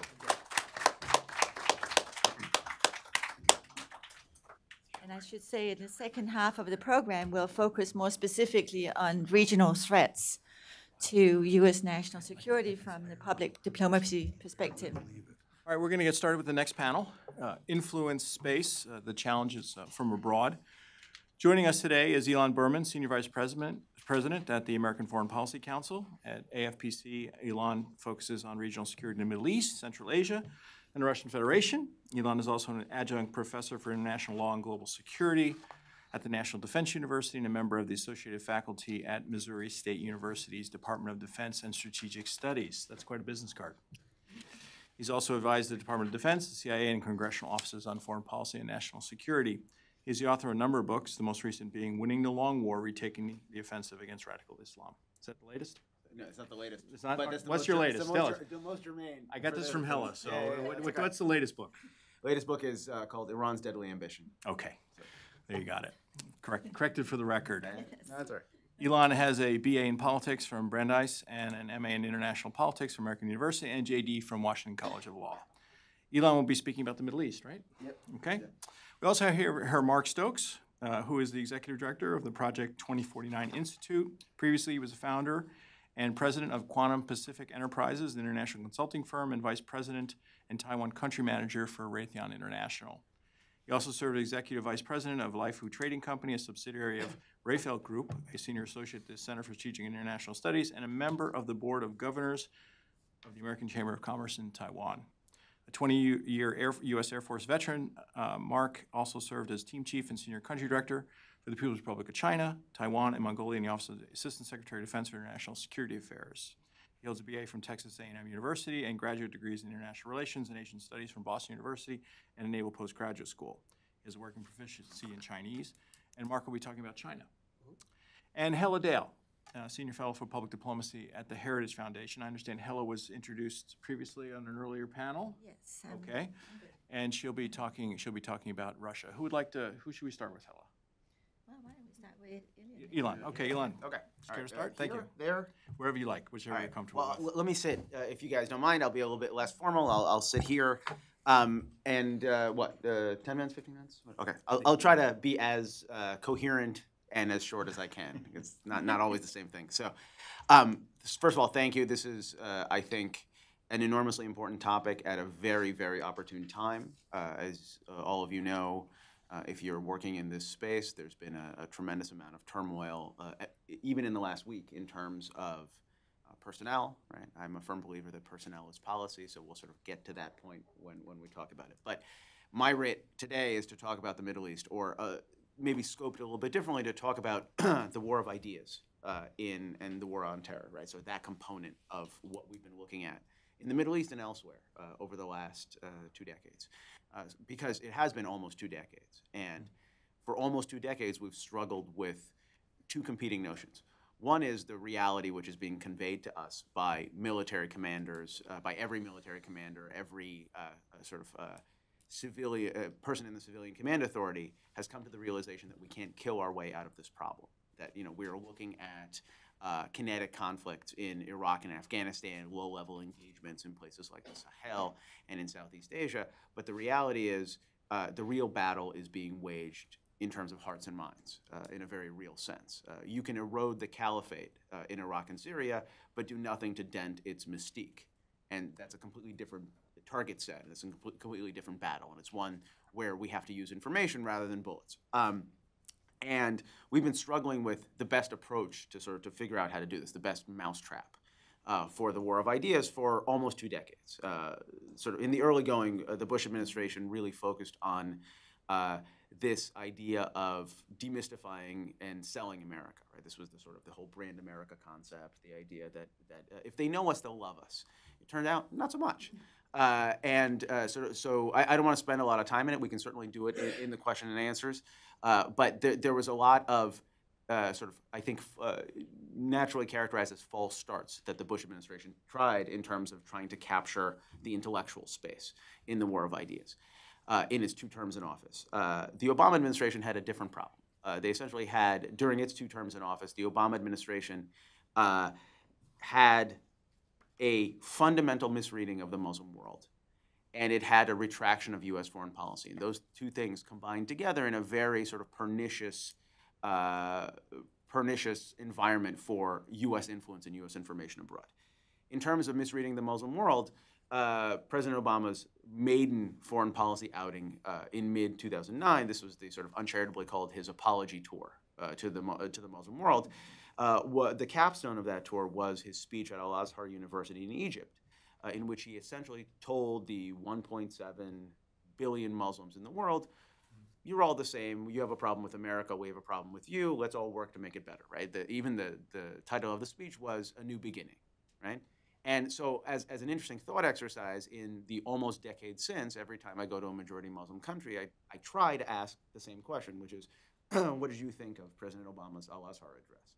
And when you go to places as diverse as Uzbekistan or Morocco or Turkey, you would imagine that you would get different answers to that question. But the answer that I get is uniformly the same. He wasn't talking about us, right? Which is I think a really interesting commentary on the idea that you can actually overgeneralize so it's not helpful. So when President Obama talked about the Muslim world as an undifferentiated mass of 1.7 billion people, he lost any ability to nuance, to essentially divide and conquer. He instead agglomerated the Muslim masses into one undifferentiated mass, and it made it much more difficult for us to communicate with them because Muslims in Indonesia want different things than Muslims in Indiana, right? And this became something that was really lost. And at the same time, the Obama administration was pursuing a foreign policy that was built around a lighter footprint, a sort of a right-sizing of America's role in the Middle East. And this had not only a material effect, not only a physical effect, but it also had an effect of removing the U.S. from the intellectual space and creating a permissive environment where other forces, whether state-run forces like Russia's media outlets, China's media outlets, or extremist forces like the propaganda being espoused by the Islamic State, had a fertile environment, right? It's sort of an uncontested space in which to move around. So this is the environment that the Trump administration encountered when it took office. On January 20th of last year, when President Trump took office, he was essentially looking at three major tools in his arsenal in the battle of ideas. He was looking at the Middle East broadcasting networks, right?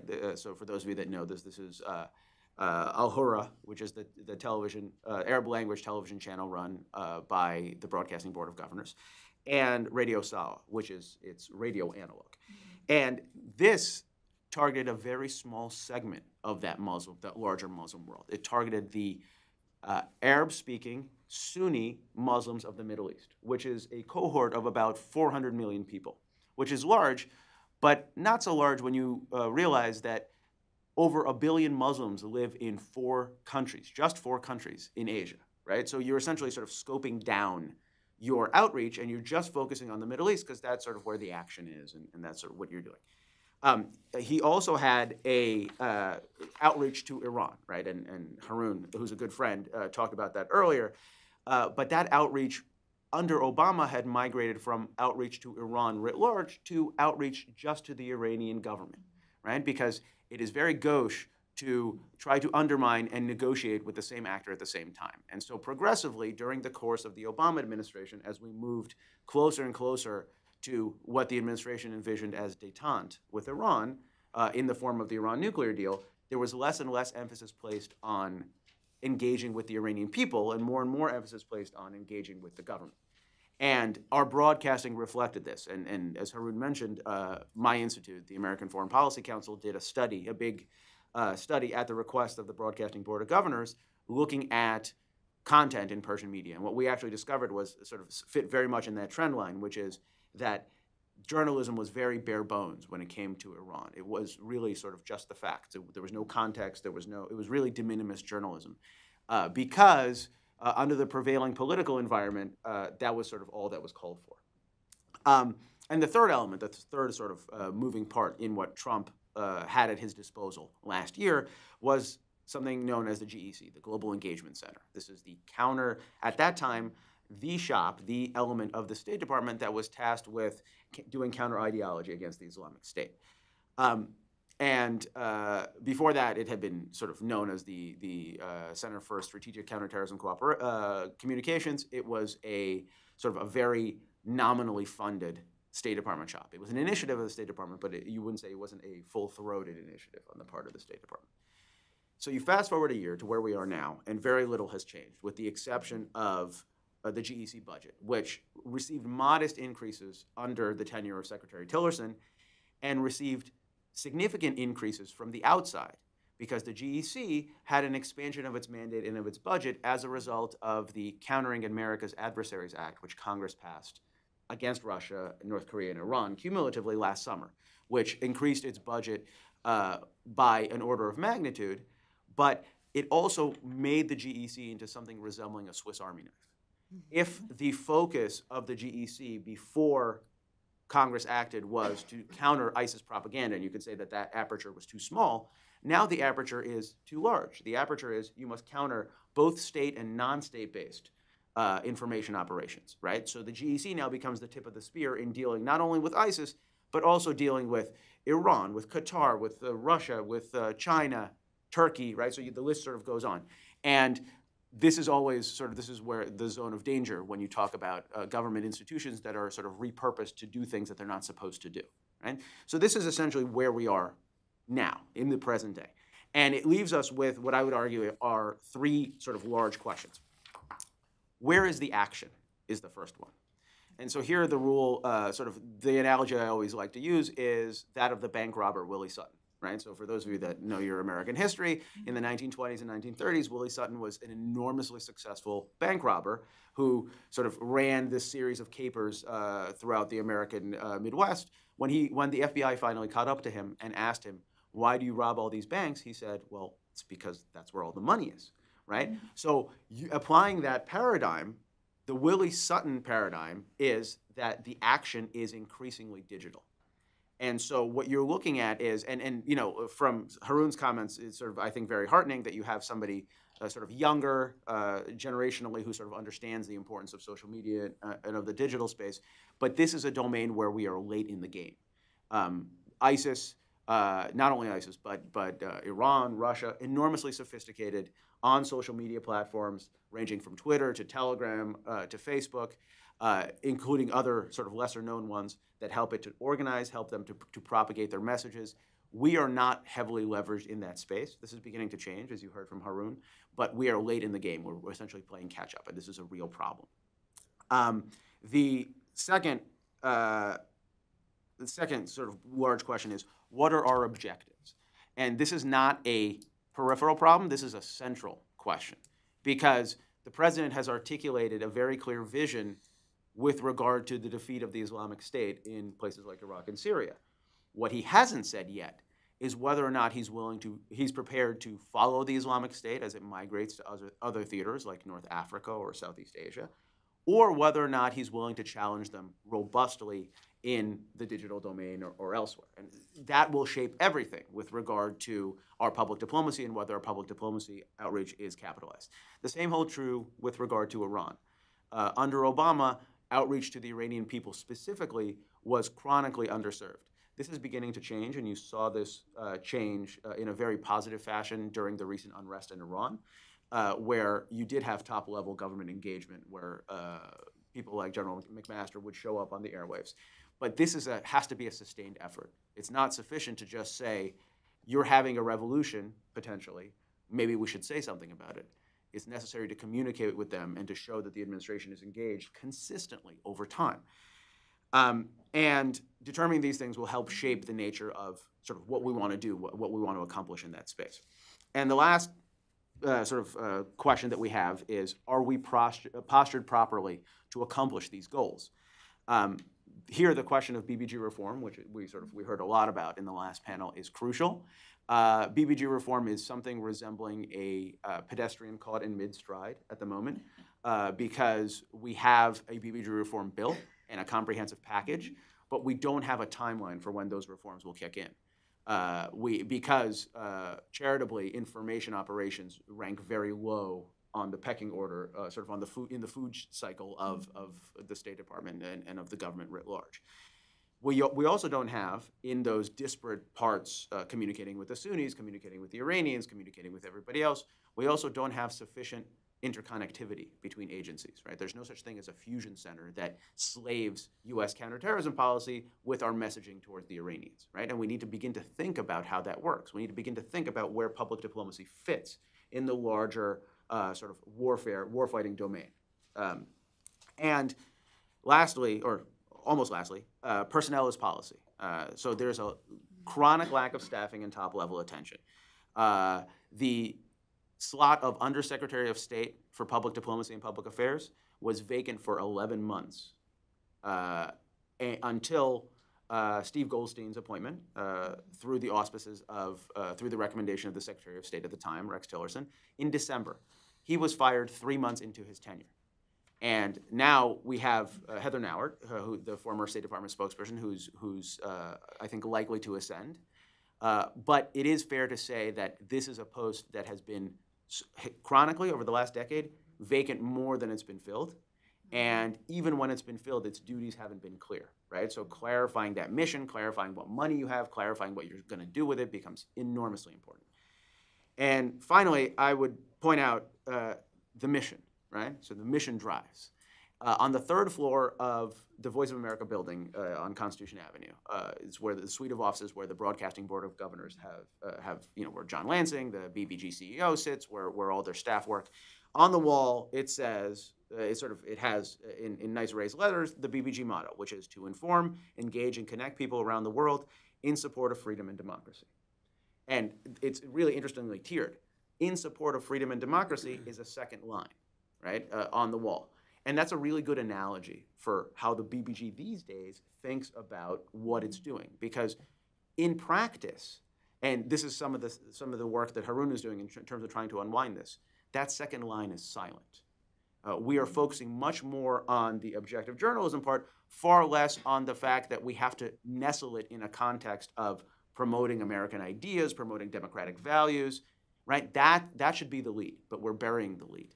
And so as the Trump administration begins to move into this space where it thinks about, sort of holistically about how to think about the war of ideas, those are sort of the ideas that I would offer. So thank you.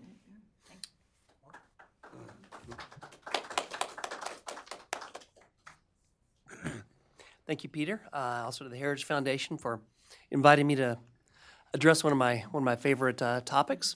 I would add it's an honor and a pleasure to be to see Peter again, who was my boss in the Pentagon for a while. Quite been many years, but good to see you. This topic I'm going to be talking about is Chinese Communist Party influence operations in the United States.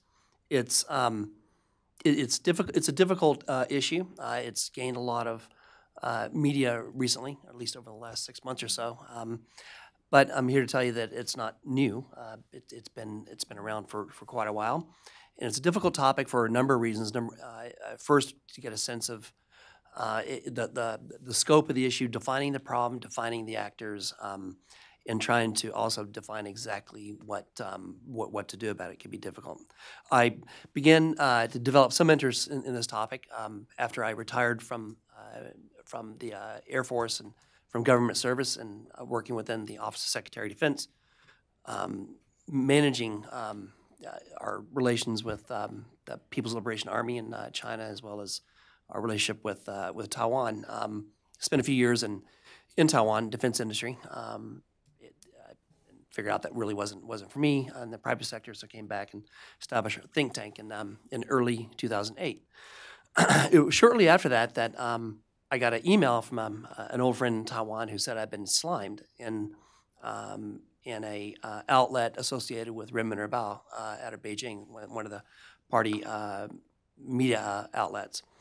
And some of the article, looked it up, and the head of it was using my name in Chinese. That I've been an arms dealer, made a lot of money by beating the war drums, playing up the China threat, and then bought a really big a mansion out in Manassas because I've made so many profits, and then made a linkage at the time to a working group going on Taiwan policy sort of study group that was affiliated with Dan Blumenthal, who also had been OSD, and also Randy Shriver, who also had been in OSD and is now back in DoD.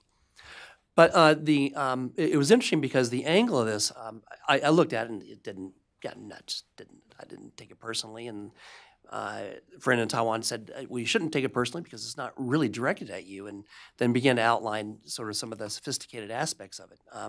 First of all, the use of what's called internet search optimization, where there were keywords that were in there. It was a pretty sophisticated approach, and it wasn't necessarily directed against me. It was more directed against this policy working group, meaning Dan and Randy, but even more particular, the target audience was on Taiwan, to be able to create the perception that those who had traditionally supported U.S. interests in Taiwan weren't doing it because of any sort of principled approach, but because just to make money, and that was sort of the signal they were trying to get across. That was followed up then by some other events, including an editorial written by a retired vice chairman of the Joint Chiefs of Staff, retired admiral, who also wrote an editorial that broke a taboo in terms of calling for a review of the Taiwan Relations Act, and that was interesting because it was unheard of, and so what would drive of an individual of this prominence and who had gone into business to do this. And the first reaction was had just business to want to make money, and which was interesting. But he was part of a dialogue that became known as the Sanya talks, which is a group of retired 4-stars on the U.S. side, Army, Navy, Air Force, to engage in a dialogue with a sort of a generic sounding organization called the China Association for International Friendly Contact, or CAFIC for short, which doesn't really sound like very much, but then began interest in exactly what CAFIC is, and so began to do research, and have been doing this research now for about 10 years, and expanded a bit. As it turns out, CAFIC was an affiliate of the PLA General Political Department, specifically something called the General Political Department Liaison Department. And this gets into sort of the theme of my presentation, which is sort of trying to get at, in terms of influence operations, where did it begin and who influenced it, and where does it stand today? In terms of China's approach to influence operations in the U.S., there are generally going to be 3, at least, sort of guiding philosophies behind it. Of course, you have traditional Chinese culture, for example, the 36 strategies and Sun Tzu and things like that. But I'm not so sure if this is as significant as others. There's a generic set of themes or principles that were outlined in Germany in the 1930s by Goebbels, propaganda minister, under Nazi Germany, that laid out some fundamental principles. For example, centralization of basically to be able to guide throughout the bureaucracy, and also the principle of corporatism, where you can ally with those that aren't necessarily in government, but, for example, in businesses for common interests. The importance and the centrality of intelligence. You need to know who to target, what messages to present, and also develop measures of effectiveness. But perhaps even more important, though, would be some fundamental writings of Lenin in terms of agitation and propaganda, bearing in mind that during the early days of the Chinese Communist Party, there was a very close relationship with the Communist Party of the Soviet Union. In fact, membership in Comintern and education within educational institutions in terms of party building within Moscow. The PLA was, from the very start, was at the center of this, particularly the PLA, the General Political Department. A disciplined approach to what was called enemy work was developed and established in terms of organization in 1937. This was part of three branches of underground work. Enemy work, which is targeted against, at the time, would have been the KMT, the central government of China at the time, as well as the Japanese who were occupying forces in China. Then you also had what's called the urban work, which was to be able to develop memberships within, of course, the urban elite, Shanghai and other places in China. But these are examples, some of the branches of underground work that form the roots of what today is various parts of the system in China today. Eventually, when you look at Chinese influence operations, it's useful to look at it as a system of systems approach. Starting off with, there are 3 basic systems in communist China today. They would include the party, the state, and then, of course, the military. Within this, systems engaged in influence operations include the external affairs system. It includes the propaganda ideology system. It includes the United Front work system. You have a military system that is in and of itself. And then you also have what has emerged as sort of an economic and finance system as part of it. The various themes that are presented in terms of influence operations in the U.S., there are things that do seem to adopt at least some of the themes that the Soviets used in their active measures. Let's say, for example, the de-ideologicalization of state-to-state relations.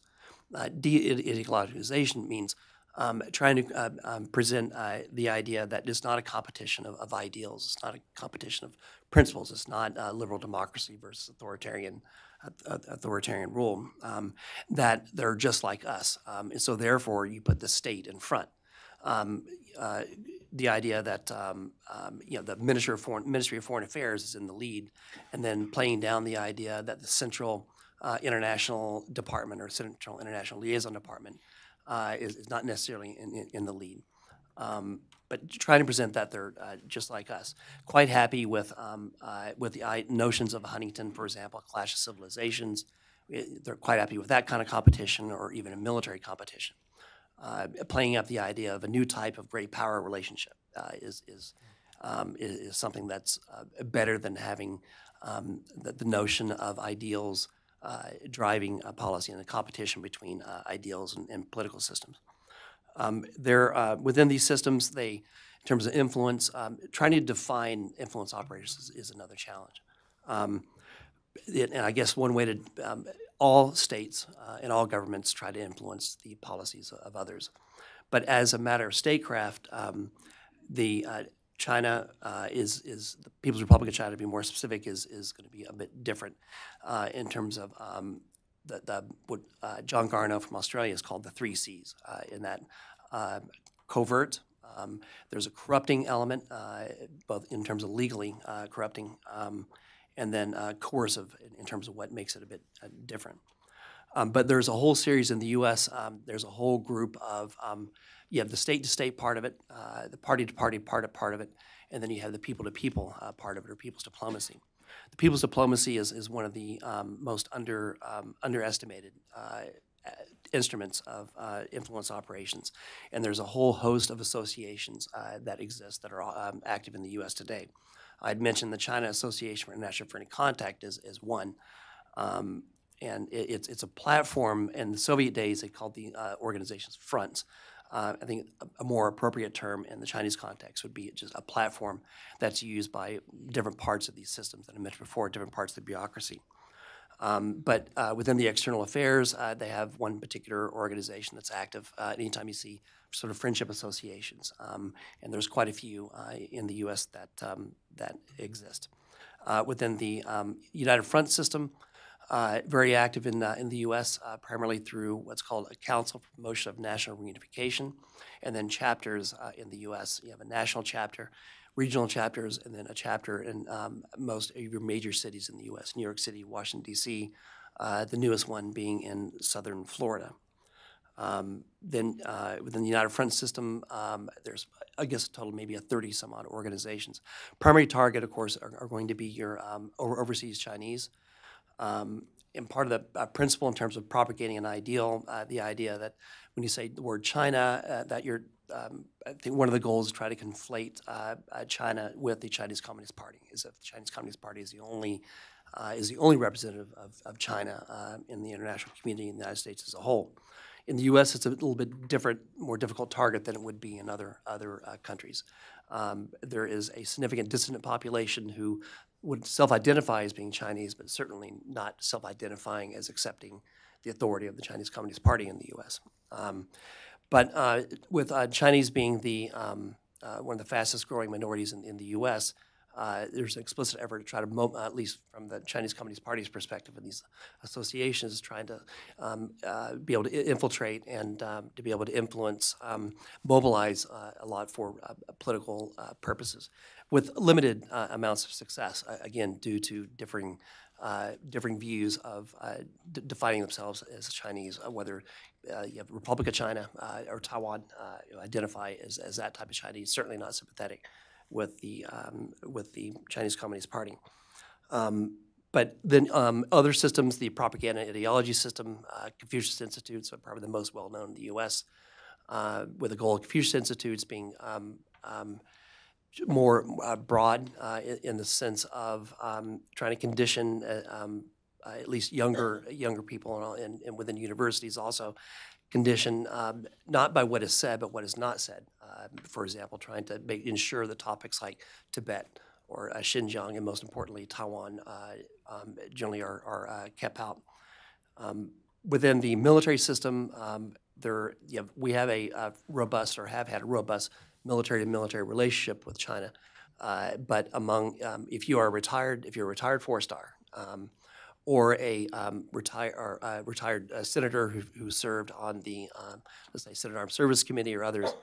And then if you go into business, sooner or later, you probably were going to be hearing from somebody with an affiliation from, for example, in the past, it's been the China Association or National Friendly Contact, but one of these sorts of organizations. To be able to, understanding that informal social networks are important. But sort of to wrap it up, it's a significant issue. I'm not sure if we've really even cracked the surface in trying to get a handle on this aspect of Chinese statecraft.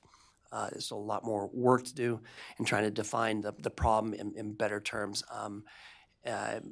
Some are fairly obvious. Let's say, for example, you had the arrest in November of last year by an individual who was affiliated with something called the China Energy Fund Committee up in New York City under charges of Foreign Corrupt Practices Act violations of bribing the United Nations General Assembly president. And that was a fairly significant act. But that's an example of, in terms of influence operations, in this case within the United Nations context, going across the line in terms of alleged corruption. But there are also cases of coercion. In a study I did in 2013, I personally was legally threatened by that same organization that the individual up in New York was affiliated with.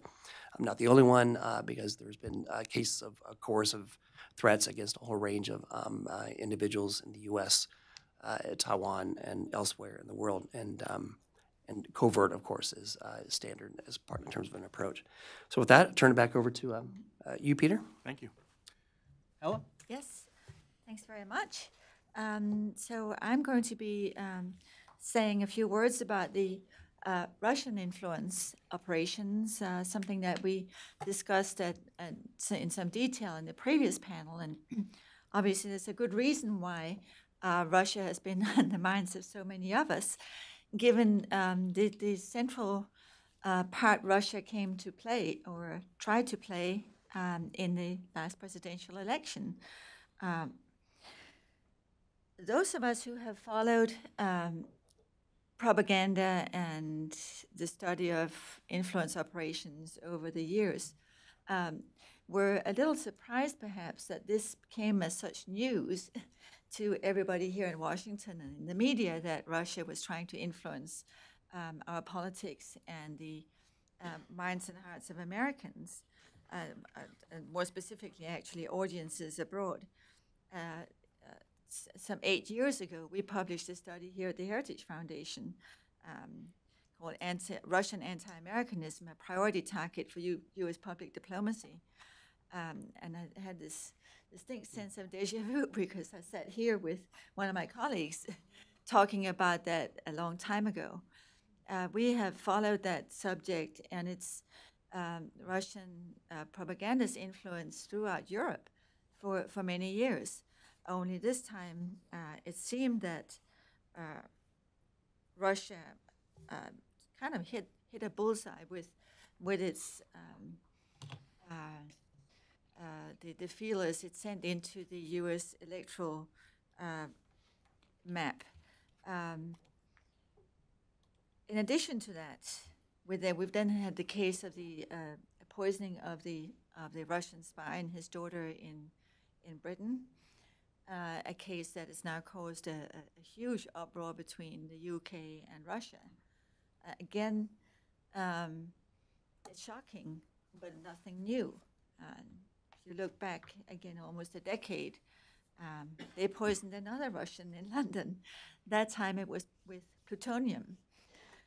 So Russia is up to its old games.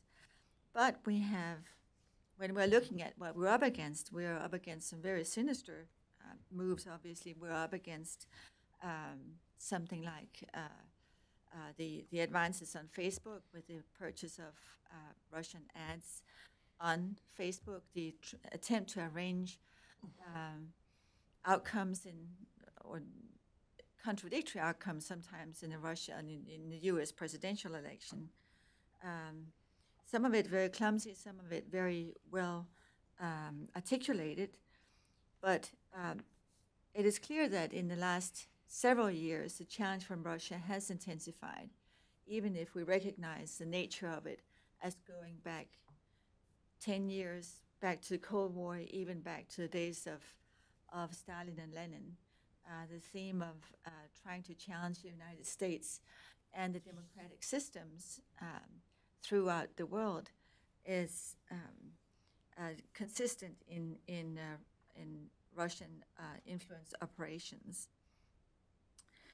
A recent report by CPAP underlined these themes, and I highly recommend you to go back and take a look at that. The strategic goal from the Russian perspective is, first of all, in sort of a more immediate sense, to reestablish some of the parameters of the Soviet Union, moving into Ukraine, moving into Georgia, looking at Moldova or the Baltic countries as physical targets of annexation to some degree. But it is also to undermine the countries and the publics of Europe in their view of the United States as a reliable ally. And as we recently experienced, undermine here the faith of Americans in their own system, in their own political system. And the Russians, if that was their purpose, darn well nearly succeeded, in part because the election result was such that the candidate who lost refused to accept why she lost, and pointed to Russia as one of the key operative elements in the election, and that then has become a theme for American politics ever since. I'm sure in the Kremlin they have they must have thought that they hit a bullseye without really knowing how they did it. The intensity of the tools we face is something else. We have the Russians are using the internet expertly with their troll farms, with their targeting of individuals, like you were targeted by the Chinese. Anyone who stands up against Russian propaganda or Russian organs feels their heat if they want to check their Twitter account in the morning or one of all the social media accounts, they will be attacked immediately. The confusion and the kind of undermining that the Russians have succeeded in, I feel that is something that we need to tackle in a very serious manner. And as Ilan noted, the Global Engagement Center at the State Department is at the moment one of our few tools in that endeavor. They recently, back just a few weeks ago, launched a new initiative by which I believe they will contract with private organizations to come up with ideas for how to counter Russia's influence operations. I don't know how far they'll go, but at least it has an institutional home within the State Department. Again, in terms of our broadcasters, as we talked about in the previous session, we unfortunately abdicated our presence on the airwaves in Russia over 10 years ago, and have now just with the current time program started to challenge that again. But that is something that had to be revamped, re-upped after the invasion of Ukraine. So there was a lot of catching up to do there, and in many cases the internet, when you are looking at Russia, is not a very reliable tool, because it's easy, or certainly it's a target of governments like Russia, China, Cuba, North Korea, Iran, whoever wants to suppress the ability of their publics for independent information. So Russia is one of the chief opponents out there that we need to focus on. China is another one. The terrorist organizations, Iran. And it is a very diversified and wide field that we have to come to grips with. And we're hoping that with this program that we'll catch the attention of people engaged in the subject and those who should be more engaged than they have been. So with that, I'll stop here and see if anybody has some questions for us. If you have a question, raise your hand. you would identify yourself, give your name and identify yourself for the courtesy to our speakers. You answered, you guys. Okay, over here.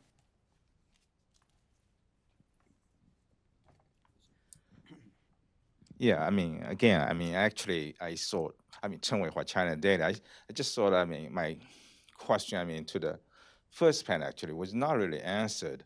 You know, I just thought, you know, it's a blessing actually for American to get so diverse information. I mean, it's easy to dismiss, I mean, all the Chinese journalists, media, or Russian as propaganda. And you know, I can point a finger at the US media if you give me 30 minutes. You know, that's not helpful. I think, you know, the helpful things to, you know, the fact that, you know, my newspaper, China Daily, is read. I mean, if you go to Brookings, Peterson, CSI, all the China scholar, I know maybe the Heritage Foundation China scholar too, read China Daily. So, which means they find the information useful. You know, I have friends working for Wall Street Journal in China. They all read China Daily, New York Times in China. So, which means you don't have to agree with them. You know, that's helpful thing you should, you know, welcome as my question, you know, said in the first panel. So, but, you know, why, I mean, you are so misinformed if you just, I said, watch one channel in America, you know, or watch, you know, only American channel. I don't know you try that. I mean, this is obviously when you see Fox News fighting MSNBC or MSNBC CNN fighting Fox News. So I think there's a similarity actually between this, you know, when the American media try to fight, I mean, Chinese or Russian as propaganda, or, you know, Fox News is saying, you know, MSNBC or CNN is propaganda, fake news. So I don't know. I mean, could we, I mean, turn more sort of positive attitude toward this sort of foreign media, even you think you disagree? I mean, I don't maybe agree with, I mean, I'll always disagree maybe, but you know, it's helpful just to be there and listen to what you disagree. Does anybody want to take that? Was there a question? Or? There was a comment. Anybody wish to respond? Yeah. So I actually, right, this is out of my space, right? But this is actually, I think it raises a very interesting conversation that we haven't really had here yet, which is what is the proper role for government and what is the improper role for government in terms of sort of wading into this space. Mm-hmm. Part of the sort of the inherent danger that I see from government outlets, including China Daily, is that it's not correct to say that RT cares equally about everything, right? There are certain things they don't care about. It's not the same thing. The same thing can be said for Al Jazeera. The same thing can be said for CCTV, right? They don't care. Well, not quite. But I do think the inherent danger for the American media consumer, right? Because that's really who we're talking about. For the American media consumer that's approaching these outlets is they don't exactly know where objective reporting ends and state interests begin. And that's why there is a compelling case to be made that the U.S. government has a legitimate role in terms of at least flagging these outlets in order to communicate to the American consumer that there is an agenda, right? By the way, right, this is not prohibiting. RT is required to register as a foreign agent, but they are not blocked from broadcasting in the United States. You can still access, their partner, sort of the website partner organization, which is Sputnik, right? You can go on RT.com. But it is a signal from the U.S. government, not to Russia, not to China, but to the American people that caveat emptor, right? Buyer beware, right? This is where it's coming from. This is the outlet. They may have certain opinions. Keep that in the back of your mind as you ingest this information. And frankly, that I find a completely legitimate form of government intervention in the sense that there's an overwhelming government interest to keep the media space open and to, as much as it can, to sort of eliminate that noise. So. On the We'll get you. We're going to let him comment on this. I don't know that much about China Daily. My understanding is that it has registered under the Foreign Agents Registration Act, which implies a connection with the propaganda system within China. Propaganda system, that being a neutral term, it's just under some sort of, at least some direction of the Central Propaganda Department or in terms of an organ in Beijing.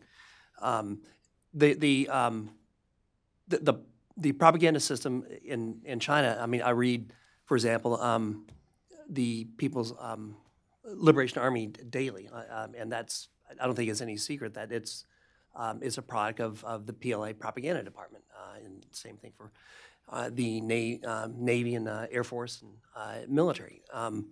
So the main difference between that system and the U.S. system, it's hard to believe that New York Times or Wall Street Journal would be responding to general guidance from the U.S. government. Matter of fact, they're Not at the moment. very, very, very, very different. So I'm not sure if I understand the comment or the question, but it's fairly well documented. There are some publications in China, I think, that are a little bit less connected. But I would ask you the question. I mean, what is China Daily's relationship with the propaganda system within China? You know, it's very interesting. You know, the panels, the first panel talks so much about, I mean, how powerful a weapon this is. And then, you know, someone, I mean, I think from the board said, you know, we're great at telling American story.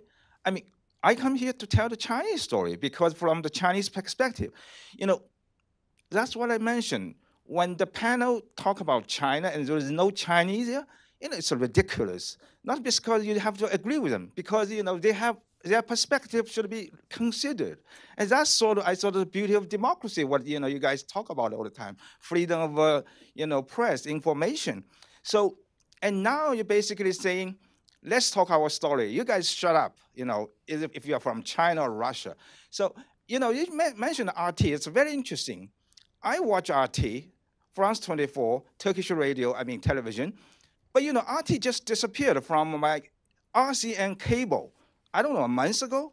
So under, I believe, I don't know, I have no evidence, I saw this American pressure campaign now. I mean, so sort of a smear campaign about anything Russia. I mean, this is ridiculous. I'm not on the Donald Trump side, I'm not on any other side. I mean, if you watch American cable, the only thing you get, Russian collusion, Mueller, anything else. I mean, talk about the drone strike. Anytime you really reported the civilians are being killed by drone strike, by cable news, how much news you get about Afghanistan, Iraq, which American has the most involvement. You actually get more of the news from CGTN, CCTV, or France 24, you know, even NHK. So I just thought, you know, it's so much more helpful if you let international media come here, present their views. You don't have to agree with them. I watch Fox and watch MSP. I don't agree with everyone they say. But you know, we do allow foreign media to come here. No, I and just said present their- RT just disappeared from my Well, then you need to RCN. call your cable provider and ask them why. Yeah, that's because, you know, all this. Sir, let's move on to some other questions here. Thank you very much for your views, and we can maybe come back to this, but we have some other people with questions. Here, take the microphone, please. So, because the online listeners will be able to hear you better. My name is John Radman, and I'm a Heritage member. And the question that I have is why, you know, the restriction that China imposes on, you know, U.S. journalists and other countries' journalists, it's not, you know, and U.S. is allowing all of these agencies and news forms, you know, from China. Why don't we restrict it, or why isn't there reciprocity between the two? And say, okay, if you guys are going to be allowing journalism, U.S. journalists over there to report what's going on over there, then we are going to allow your journalists or agencies to, you know, to do the same thing. Why don't we restrict that? Okay. Anybody want to take that question? Just a quick answer. I mean, it has. I think the basic reason is that within China, you have the Chinese Communist Party. It is an authoritarian, autocratic system, and they don't. They're going to have significant restrictions. In the U.S., there should be freedom in the media, but in terms of the question of reciprocity, is a good one and should be addressed. But also, I mean, they have been asked to register under the foreign, the foreign agent. They're trying to undermine this country, okay, with their propaganda, right? So isn't there some law that kind of prohibits them from operating, you know, in the United States if they're trying to do that? It seems like, you know, it's wide open for them to, you know, to sell their propaganda. It just doesn't make any sense. And yet, you can't have journalists in China reporting on what's going on over there. Why are we so open to that? I mean, it's almost treasonous. It's almost treasonous to allow that. That's what I don't understand. It's one of the disadvantages of living in an open democratic. It's open for free press, but it's not open for propaganda and going almost close to treason is what they're trying to do with respect to the propaganda and undermine this country. That doesn't make any sense. That doesn't make any sense at all. Okay, thank you. Do you have a question here? Does anybody else have any response to that? Additional response? Okay. My question is for Dr. Berman. I'm going to take you back down memory lane. Somewhere around April 2008, when Barack Obama was the candidate, and he was endorsed by Senator Edward Kennedy. That didn't bother me. What bothered me was where the endorsement was. It was at the American University. And I attended American University in the 80s, and I knew at the time I was there, it was 65% foreign enrollment. And I used to watch the Saudis land their helicopter on the quad. It's clear that Obama had a hidden agenda. We call it apologetic approach. That wasn't it. That wasn't it at all. He has an agenda. And what I think it is, and it's just my theory, just looking at everything, what Obama wants is he wants the whole world to rule, but open bisexual leaders. He wants it to be open. He don't want to be closed. And if he can do that worldwide, it's successful. So, but folks like Russia, it's not going to allow that. Because Russia just waiting to take it over. If we take this country and put it to an openly bisexual leadership, it's gone. We need masculinity. We need men. Ain't no ifs and buts about it. Do you have a public diplomacy question? Well, yeah, I did. Okay, all right. I'm sorry. Okay. The question was, how do we rectify the cultural war that Obama enticed in the Islamic community? Because that's what he did. And that's why we, sent him his rose. Right. Thank you. So I think that's a serious question, which is insofar as the United States appears to be promoting values that are anathematic to Muslim society, it downgrades, at the very least, it downgrades sort of the appeal of the American message. I would say that a good place to start is to not send unintended signals. A great example would be President Obama's mid-2009 speech at Al-Azhar University. Al-Azhar University is very well known to Islamic scholars, people who study Islamic history, as sort of the seat of ideology very closely linked to the Muslim Brotherhood. So by picking that venue, you inadvertently, maybe unintentionally, maybe subconsciously, whatever it is, you, without communicating clearly, you send a signal to audiences, and a signal that you may not want to communicate. So I think the point is taken. We have to be very careful about not only what we say, but who we say it to and where we say it, because people are paying attention. Thank you, Matthew Wallen, Fellow for Public Diplomacy at the American Security Project. I want to get a little bit into the discussion about credibility. And I think this gets into some of the ideas that have been brought up by the audience questioning. And this applies both at home and abroad. And is what tools or techniques are out there, or what methods of relationship building can we use to increase people's ability to discern whether information, whether that's coming from abroad or whether we are sending it abroad, is credible or not. Why is a person in Iran, in Iraq, in Saudi Arabia going to choose to listen to the United States and accept that word at face value when we're considering tearing up our own diplomatic agreements, when we don't always tell the truth about certain things? That's just how it is in this world. But how do we increase our credibility? How do we make people want to listen to us and then take that information and incorporate it into a thought process? Anybody want to take that one on?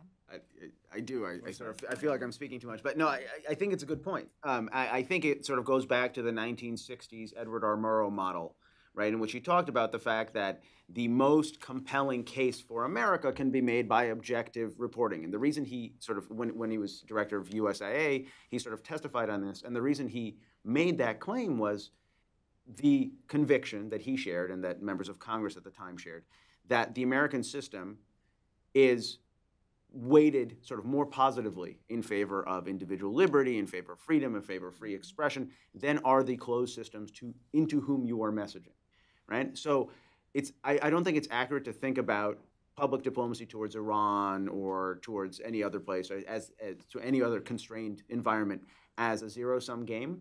But it is true that there is a very strong positive correlation between local support for the credibility of the Islamic Republic, for example, and the openness of the audience to hear alternative views, right? So the more the Iranian government looks venal and corrupt and radical, the more the people who don't ascribe to that form of organization, the more they look for alternative models, right? So in this particular context, the Murrow model still works really well in the sense that the more we can do objective, credible reporting on Iranian regime corruption, on the fact that the IRGC is running away with the national economy, that they're spending more money on guns than butter, whatever it is, the better we look by comparison, right? And I think that's important. And the point is, you're never going to pull the wool over the eyes of local populations who are much more sort of attuned to local conditions and to sort of nuances that you're not seeing as a foreign broadcaster. But in terms of, in particular, ideological regimes, the ill effects of those ideological regimes on their local populations is something that we can and should leverage in order to increase our credibility. Anyone else? That's a really good point, because people do have a sense of what's going on in their local communities. And I think actually the program that we were talking about, or I'd say it's a news network by now, Current Time, directed at the Russian-speaking populations around Russia and in Russia, do something similar. They focus on local issues. They focus on stories that Russians normally don't hear, but obviously ring true once they see them reported within their own context. And that's a way where you can judge whether what you're being fed is the truth or not. So those are definitely important. But I think also, we sometimes, the United States takes a big beating around the world because it's kind of, still the lone superpower, and there are lots of people who would like to see that change. But there are also lots of people around the world who still really root for American values and Americans, and it is we sometimes, I think, get ourselves in a bubble where we feel that nobody will believe anything we say, but I really don't think that's necessarily the case. The United States is viewed favorably in a great many places, and for good reason. Any other questions? Do you have anything you'd like to say in your closing? I was going to go back, sort of connect a couple of strings here. One on the China Daily issue, then also the issue that you raised. In my view, with like China Daily and CCTV or whatever they have a new name, I think, these days. But these aren't that. In my view, they're transparent, and so you generally know where they're coming from. And in terms of reading or viewing, it's not an issue because you know exactly, or should know exactly what they represent. The real problem are the ones that aren't quite so transparent. And the thing to really watch out for is when you have media structures here in the U.S., large groups, and you look at ownership, and you look at editorial, sort of looking at editorial bias. It's not necessarily in the large papers, the large groups, but looking at basically some degree of control that is not as transparent as it could be. In my view, this is a more significant problem. Transparency, long as if we have a free society and open society and a free media, then I think we should be free to choose what media outlets that we want to read. The problem isn't when there's not transparency. Ella, do you want to say anything to? I have just one last last remark on your point about not getting enough international news when you turn on your and how we need to go to other news outlets. I think to get a sense of what's going on in the world, I think that's a valid indictment of a lot of American media, that we could do a lot better in terms of covering the international scene. I don't necessarily feel that I need to get that from a foreign broadcaster. I feel that our own news networks ought to do a better job of bringing the world to Americans. That's all I had to aside on that point. Yeah, just sort of an addendum to sort of what I talked about. I talked a lot about sort of the baseline criteria that the administration should think about when it is thinking about the battle of ideas in the Muslim world.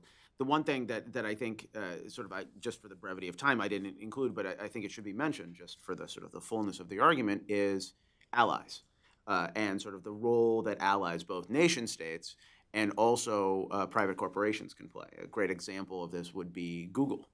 So Google and Facebook, to a lesser extent, Twitter to a lesser extent, are doing some very innovative things in terms of off-ramping potential radicals who will sort of go online to search for radicalized content.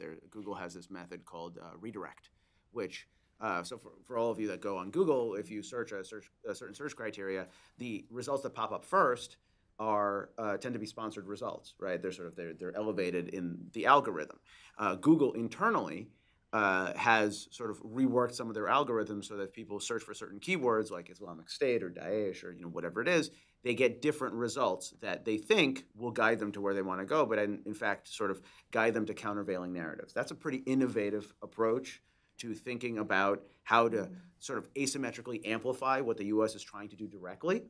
And frankly, the more the U.S. leverages that sort of corporate involvement and that sort of third-party action, the better, right? Because U.S. public diplomacy is, as I sort of said before, is not a Swiss Army knife, right? It's not intended to do a whole bunch of things. But as the administration begins to think more holistically about where it fits in terms of the different domains of warfare, it's not all about us, right? There's other people who are doing good work, and the more we can agglomerate that into our efforts, the more robust our own efforts will be.